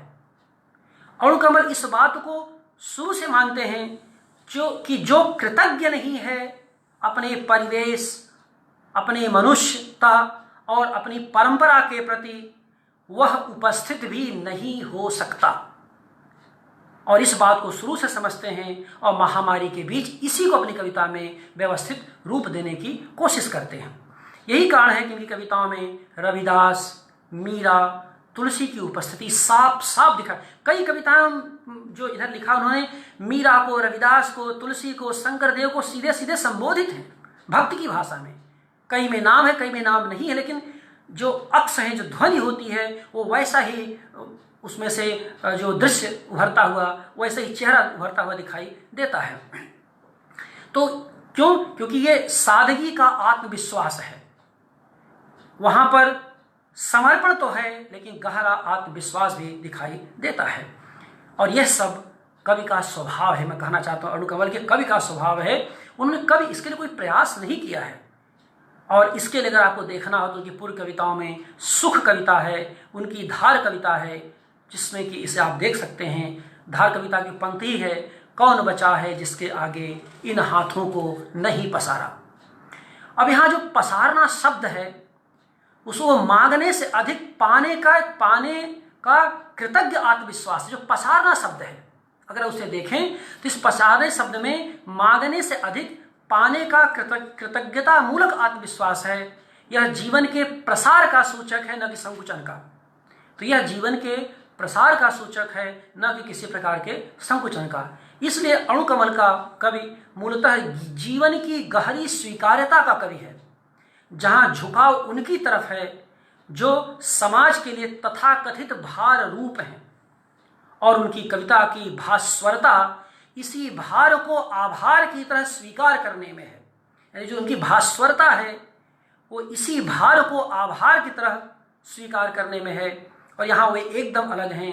सोए में चलना नामक कविता में कहते भी हैं, केवल शब्दों का फाहा लिए जाना चाहता हूँ उनकी उसकी तरफ से जो सबसे कमज़ोर है।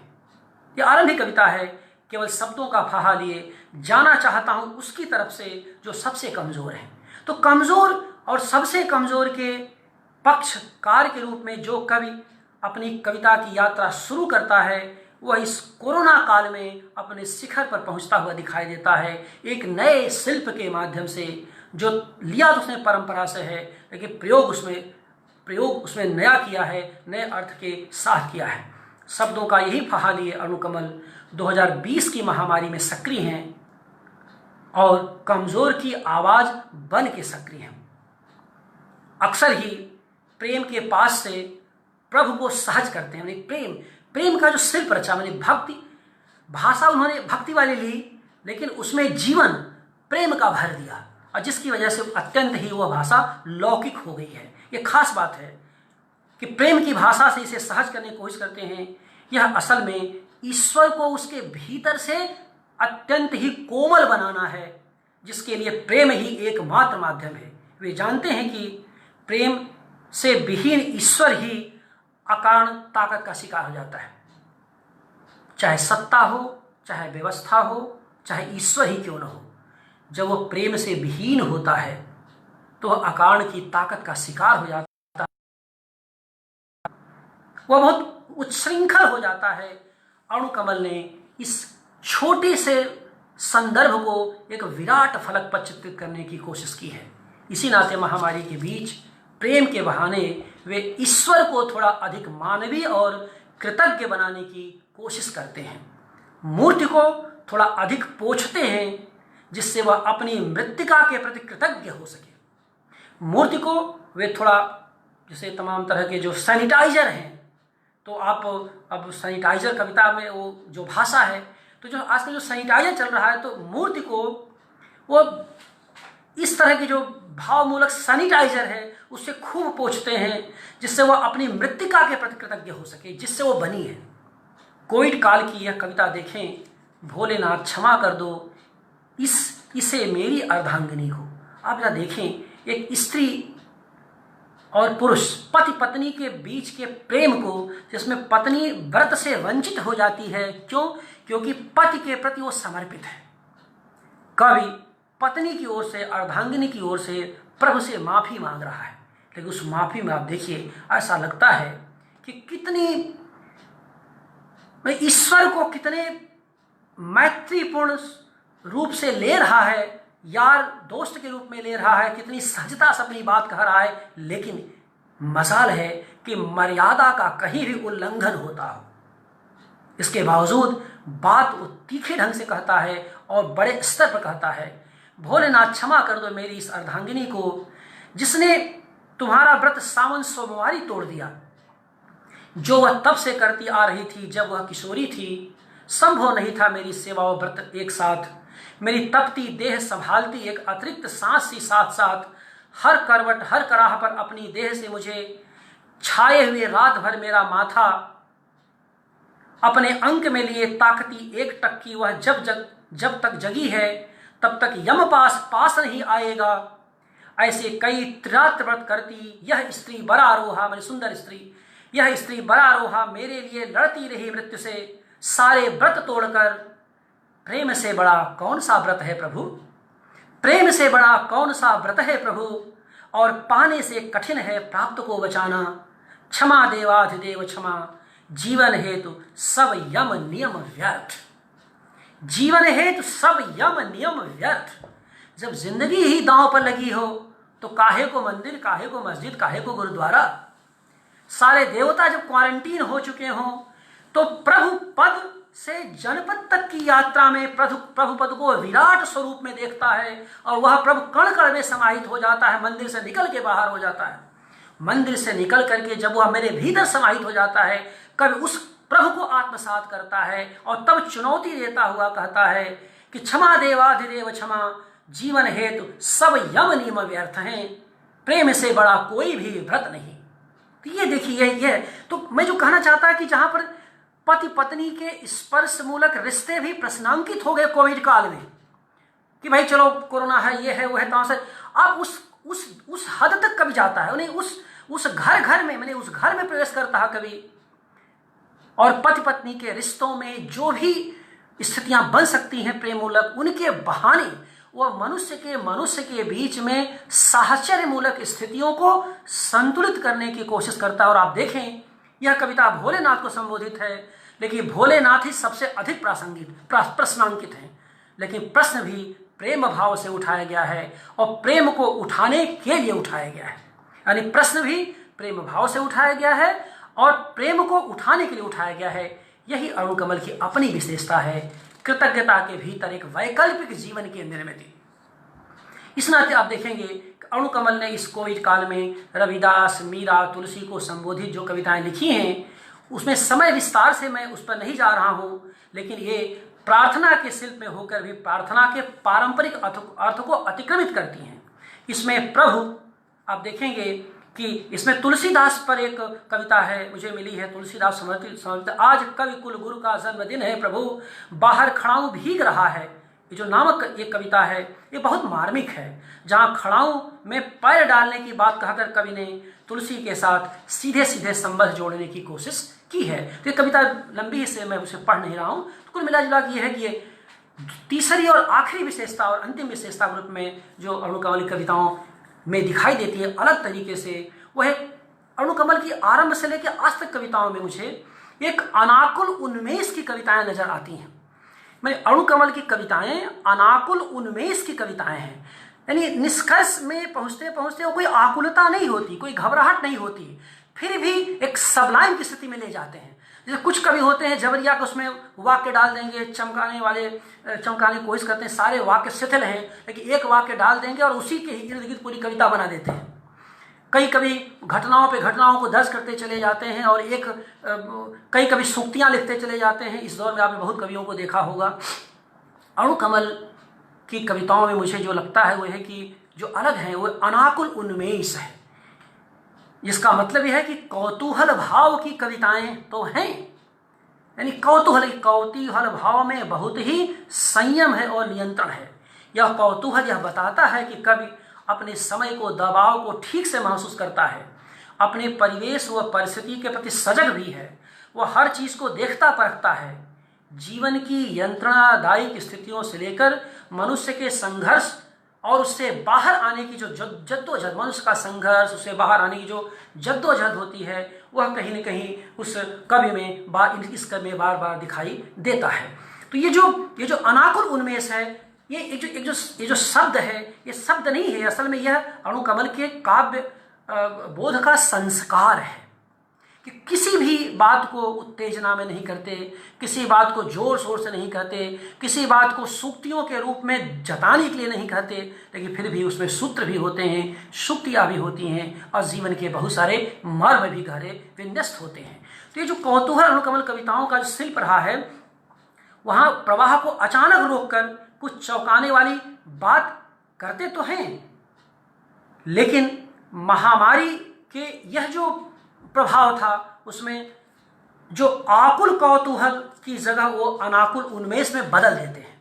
यानी इसके पहले जैसे कहीं कहीं एक आकुल कौतूहल है कि भाई ये है वो है, तमाम सारी चीज़ें, लेकिन इधर जो आया इन कविताओं में एक तरह के अनाकुलता ज़्यादा बढ़ी है और उसका जो कविता का उन्मेष है वो अनाकुलता के दायरे में दिखाई देता है। और ये जो नए शिल्प तक पहुंचे हैं, यह शिल्प के भीतर से यह बदलाव लक्षित। मतलब सिर्फ इतना है कि कविता उठती तो है, विराट को संबोधित भी करती है, लेकिन इसमें किसी प्रकार की आकुलता या व्याकुलता नहीं होती। कह सकते हैं कि अपने समय के व्याकुल प्रवाह को अणुकमल ने भक्ति की भाषाई संयम से नियंत्रित करने की, यानी अपने समय का जो व्याकुल प्रवाह है उसको उन्होंने भक्ति के भाषाई संयम से किंचित नियंत्रित करने की कोशिश की है। और यही कोरोना काल की उनकी एक बड़ी उपलब्धि है, जहाँ कविता उदात्त की ओर उठती हुई नजर आती है बगैर किसी शोर शराबे के। अब यूं जिंदगी के शोर को कवि बहुत शांति के साथ दर्ज तो करता है, मैंने तमाम जो शोर हैं उसको बहुत ही शांति के साथ अणुकमल दर्ज करते हैं। और शोर को शांति से के रूप में दर्ज करने के लिए जिस अनाकुल मन की अपेक्षा होती है, जिस संयम, भीतर हलचल बहुत है, भीतर बहुत जो सामुद्रिक विशेषता, ये कविताओं में अणुकमल की एक सामुद्रिक विशेषता लिए हुए हैं। बाहर जो भी दिखाई दे रही है स्थिरता, लेकिन भीतर गजब की हलचल है। तो वो जो गजब की हलचल है उसके रिफ्लेक्शंस बाहर दिखाई दे रहे हैं। तो और ये हलचल केवल पढ़ने या समझने से नहीं आती, चिंतन करने से नहीं आती, ये अपने परिवेश से गहरी संपृक्तता की वजह से आती है। इसलिए अणुकमल की कविताओं में कोई पढ़ते हुए ऐसा लगता है कि उन्होंने एक एक मोती को बड़ी बारीकी से बिछाया है। ऐसे एक एक मोती को बारीकी से बिछा देते हैं और माला गूंथने के पहले एक लंबी सांस लेकर सभी मोतियों की ओर देखते हैं और संतोष प्रकट करते हुए एक दार्शनिक ऊंचाई पर पहुंचकर कुछ सूत्र दे देते हैं, जहां से अनाकुल उन्मेष के सूत्र मिलते हैं। तो यही अणुकमल के आसक्त भावक का अनासक्त सर्जक रूप है। मैंने अणुकमल के जो आसक्त भाव का जो अनासक्त सर्जक रूप है वह इस रूप में प्रकट होता है, जहां वे निर्जन प्रांत के अपने उर्वर प्रदेश का पता देते हैं। इसे अणुकमल की कविताएं निर्जन प्रांत के उर्वर प्रदेश की कविताएं हैं, और उर्वर प्रदेश नाम से इनकी एक कविता भी है जो पुरस्कृत हुई थी। तो ये जो उर्वर प्रदेश का जो मैंने कहा कि एक जो उर्वर प्रदेश के जो सूत्र हैं, जिसमें मैंने कहा कि एक वर्टिकल क्रिएटिविटी है, तो वह बगैर लंबवत रचाव के यह संभव नहीं था। और यही इनकी कविताओं में वह आवयविकता, वो ऑर्गेनिक टोटलिटी की बात करता है, ऑर्गेनिक यूनिटी की बात दर्ज होती है, जहाँ से इनकी कविताएं एक खास शिल्प में विन्यस्त होती हुई दिखाई देती हैं। इधर इन कविताओं को पढ़ते हुए मुझे इनकी कविताओं में एक तरह का जो थोड़ा सा एक उम्मीद की आकुलता भी दिखाई देती है, जिसमें उनको लगता है कि तमाम जो पारिस्थितिक स्थितियां हैं उनके भीतर से कैसे उम्मीद की रोशनी को प्रकारांतर से प्रवाहित किया जाए, जिससे कि कुछ कवि, आप जानते हैं कि पूरी परंपरा में कोई भी कवि अंधकार से लगातार लड़ता रहा है प्रकाश की ओर, क्योंकि ये पूरा संसार एक स्वाभाविक रूप से अंधकार है। कवि अंधकार की सत्ता से लड़ता हुआ प्रकाश की ओर जाता है। अणुकमल की ये कविताएं अंधकार की सत्ता से भी लड़ती हुई प्रकाश की तलाश की कविताएं हैं कहीं न कहीं पर। इसी नाते अब देखिए, ऐसे ही एक कविता इनकी है कि रात में कहाँ चले जाते हो प्रभु मुझे अकेला छोड़कर, कुक्कुरों के रोने से मेरी नींद खुली और मैंने हाथ से टटोला तुम नहीं थे प्रभु, मैं डर गया। रात से मुझे डर लगता है, अंधेरे से मुझे डर लगता है, दिन में बस उतनी ही वस्तुएं होती हैं जो कि हैं, लेकिन रात के अंधेरे में इतनी आकृतियां भयावह घेरने लगती हैं। उम्र का भी दबाव है, अनुभव का भी दबाव है, स्थितियों का दबाव है इस पूरी कविता में, और इतनी आवाज़ें, झपाटे, पेड़ों के हास, चीत्कार, किसी न किसी घर से मौत का विलाप, किसी न किसी घर से मौत का विलाप।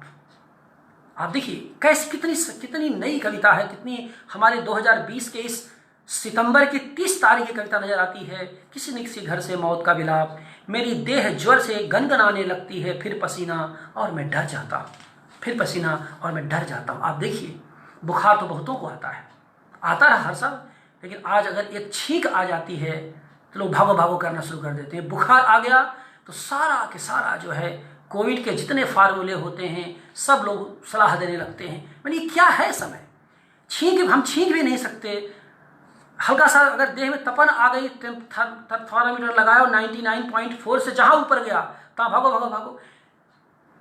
ये सामान्य घटना है। इस सामान्य स्थितियों के बीच में ये जो कवि कह रहा है कि मेरी देह ज्वर से गनगनाने लगती है, फिर पसीना, और मैं डर जाता हूं प्रभु, तुम कहाँ चले जाते हो पिता मुझे अकेले छोड़कर, बस तुम्हारे रोएदार वक्ष से सट कर सोता रहूं, और जब आंख खुले तो भोर हो, और तुम मेरा सहलाते सिरहाने, तुम मेरा माथा सहलाते सिरहाने, पिता मेरे उज्ज्वल धवल पिता।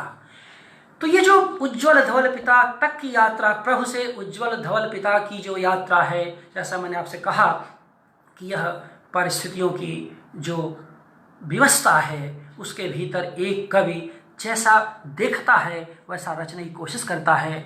लेकिन अणुकमल की ऐसी बहुत सारी कविताएं हैं जिनका कि मैं अगर जिक्र करूँ तो लंबा समय चला जाएगा, वैसे भी 1.5 घंटा हो चुका, बस 5 मिनट में इसको ख़त्म करूँगा मैं।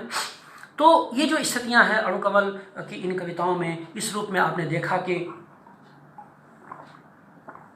किस तरह से एक नए शिल्प के भीतर इन्होंने अपनी बात को, अपने समय को रचने की इन्होंने कोशिश की है। और कुल मिला के अंत में ये कहना चाहता हूँ इन कविताओं को पढ़ते हुए कि ये कविताएं दुख के निर्जर प्रांत में उम्मीद के उर्वर प्रदेश की कविताएं हैं। अणुकमल की ये कविताएं अपनी पूर्व की कविता की परंपरा में तुलसी और निराला से प्रेरणा लेती हुई पूरी दृढ़ता से जीवन के प्रति गहरे अनुराग को व्यक्त करती हैं। यहाँ प्रभु सखा हैं, सहचर हैं, मद और कद से मुक्त हैं।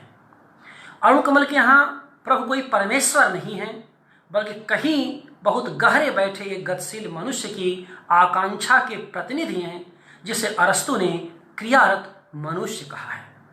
तो मनुष्य की आकांक्षा के प्रतिनिधि कवि के रूप में हमारे बीच ये दिखाई देता है। इनकी भाषा में प्रभु की पुकार तो है, लेकिन चेतना में मनुष्य का परिष्कार होता चलता है। यानी भाषा में प्रभु की पुकार है, लेकिन चेतना में मनुष्य का परिष्कार होता चलता है। इसलिए प्रभु शिल्प में रची बची होकर भी ये कविताएं जन की जागृति का मंगल गीत दिखाई देती हैं। यानी जन की जागृति का मंगल गीत हैं प्रभु के शिल्प में रहने के बावजूद। ये कविताएं जगत की ही नहीं, जागृत की कविताएं हैं। ये कविताएं जगत की नहीं जागृत कविताएं हैं।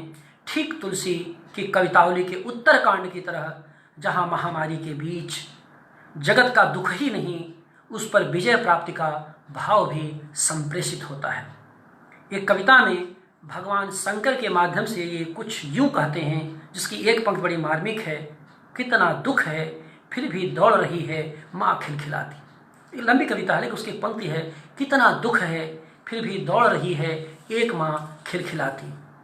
वास्तव में यह कविता तो संत कवि शंकर देव को समर्पित है, जहाँ वो कहते हैं, भगवान शंकर देव आज इस पवित्र क्षेत्र में दूर गांवों टोलों से आई स्त्रियां, पुरुष, बच्चे इतने लोहित दुख से भरे बैठे हैं। घन प्रकाश में तुम्हारे आशीर्वाद की मौन आशा में। कितना दुख है फिर भी दौड़ रही है माँ खिलखिलाते। अब आप देखिए, कितना दुख है फिर भी दौड़ रही है माँ खिलखिलाते। आपको याद होगा वो दृश्य, एक माँ ट्राली पर एक बच्चे को लाद करके ट्राली से खींचती चली जा रही। धूप है, चिलचिलाती धूप है, एक पाँव आगे बढ़ रहे हैं और एक पाँव को टिकाए हुए बच्चा अटैची पर बैठा है और वो माँ खींच रही है। यह कविता उस दृश्य पर एकदम नहीं है, कहीं वो ये कविता बताने की कोशिश भी नहीं करती है। लेकिन देखिए, एक बड़े शिल्प में रच करके कविता में वह शेष इस रूप में आता है कि वह दृश्य पूरा के पूरा, जिसने भी देखा उस दृश्य को, यह आ जाता है, कितना दुख है फिर भी दौड़ रही है माँ खिलखिलाते। तो दुख के बीच माँ की जो खिलखिलाहट है, यही दुख के बीच इस कविता के खिलने का रहस्य भी है। कविता दुखों के बीच खिलती है।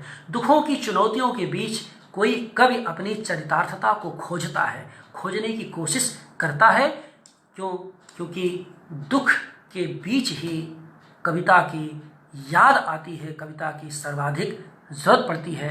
कि कविता वह इम्यूनिटी पावर देती है जिसकी कि तमाम आयुर्वेद और मेडिकल साइंस खोज करती रहती है, लेकिन वह जो चेतना का जो परिष्कार करती है, वो आपके ऑटो इम्यून सिस्टम को स्वयं बढ़ाने की कोशिश करती है कविता।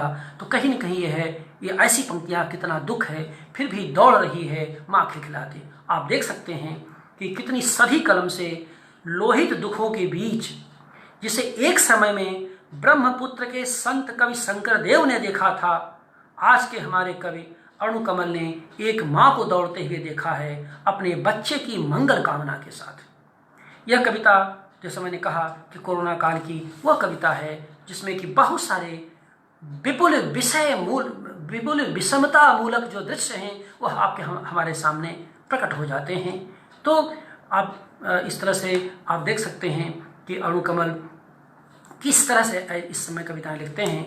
अपने पहले की कविताओं में अरुणकमल ने, अंत में आखिरी बात ये कि अपने पहले की कविताओं में अरुणकमल ने उनकी एक प्रणाम कविता है, बड़ी मज़ेदार कविता है, प्रणाम कविता है। वो गांधी सेवाग्राम के पृष्ठभूमि पर लिखी गई है, लेकिन इस संदर्भ में उसका मैं जिक्र करना चाहता हूँ प्रणाम कविता का। अपने पहली कविताओं में अरुणकमल ने कीच भरी आँखों से विभु की अनंतता को समझने की कोशिश की है। ये प्रणाम कविता में जिक्र आता है। तो कीच भरी आँखों से विभु की अनंतता को समझने की कोशिश की है, लेकिन कोरोना काल की इन कविताओं में प्रभु की अनंतता के दायरे में भूखे की आंत को परखने की कोशिश की है। ये सिर्फ बदल गया, यानी प्रभु की विलक्षणता, अनंतता के दायरे में भूखे की आंत को परखने की उन्होंने कोशिश की है। कोरोना के कोलाहल के बीच ये कविताएं दुखी व पीड़ित मनुष्य की गरिमा के बयान करती हुई कविताएं हैं, और ये इस समय की जरूरत भी है और कविता के परिसर में एक नया हस्तक्षेप भी। मेरी शुभकामनाएं अरुणकमल जी, चूँकि वो सोशल मीडिया पे नहीं है, मुझे नहीं पता कि उसको सुन भी रहे होंगे नहीं, लेकिन मेरी बात उन तक पहुँचेगी किसी किसी रूप में। मेरी शुभकामनाएं कि वे आगे भी इसी तरह से लिखते रहें और इसी तरह की चिंतनशील चिरंतन महत्व की कविताएं हम सब के बीच उनकी उपस्थित हों। शीघ्र ये कविताएं प्रकाशित होकर हमारे बीच आएँ, और जिस तरह से अब समय नहीं है, मैंने बहुत पहले करीब जो मेरे नए संग्रह में कविता जो आने वाला संग्रह उसमें है भी, वो अरुणकमल पर मैंने एक कविता लिखी थी, लेकिन लंबी कविता उसे मैं छोड़ रहा हूँ, फिर कभी प्रसंग आया तो उसका मैं जिक्र करूँगा। तो ये सब कुछ बातें थीं जो मैं आपके सामने मैं रखना चाहता था, और जाहिर सी बात है कि इसकी एक इस व्याख्यान की थोड़ी एक सीमा ये थी कि कविताएँ चूँकि पब्लिक डोमेन में नहीं हैं, तो इन कविताओं को समझने में, इनकी व्याख्या करने में थोड़ी मुश्किल आप सबको आई होगी, लेकिन एक पृष्ठभूमि के तौर पर चूँकि नए सिल्क कविताएं थी, इसलिए मैंने यहाँ पर यह व्याख्यान दिया, यह दर्ज करने की कोशिश की। आगे इसी परंपरा में कुछ और व्याख्यान, महामारी और से जुड़े हुए कुछ और व्याख्यान भी मुझे देने हैं, तो कुछ बाकी बातें वहाँ करूँगा। आप सब ने सुना, आप सब जुड़े हैं लंबे समय से, आप सबके प्रति बहुत बहुत आभार। और आभार एक बार संस्था, चिंतन संस्था के प्रतिनिधि अंशु चौधरी के प्रति, जिन्होंने यह अवसर दिया कि मैं कुछ बातें कह लिया। आप सभी को मेरा नमस्कार।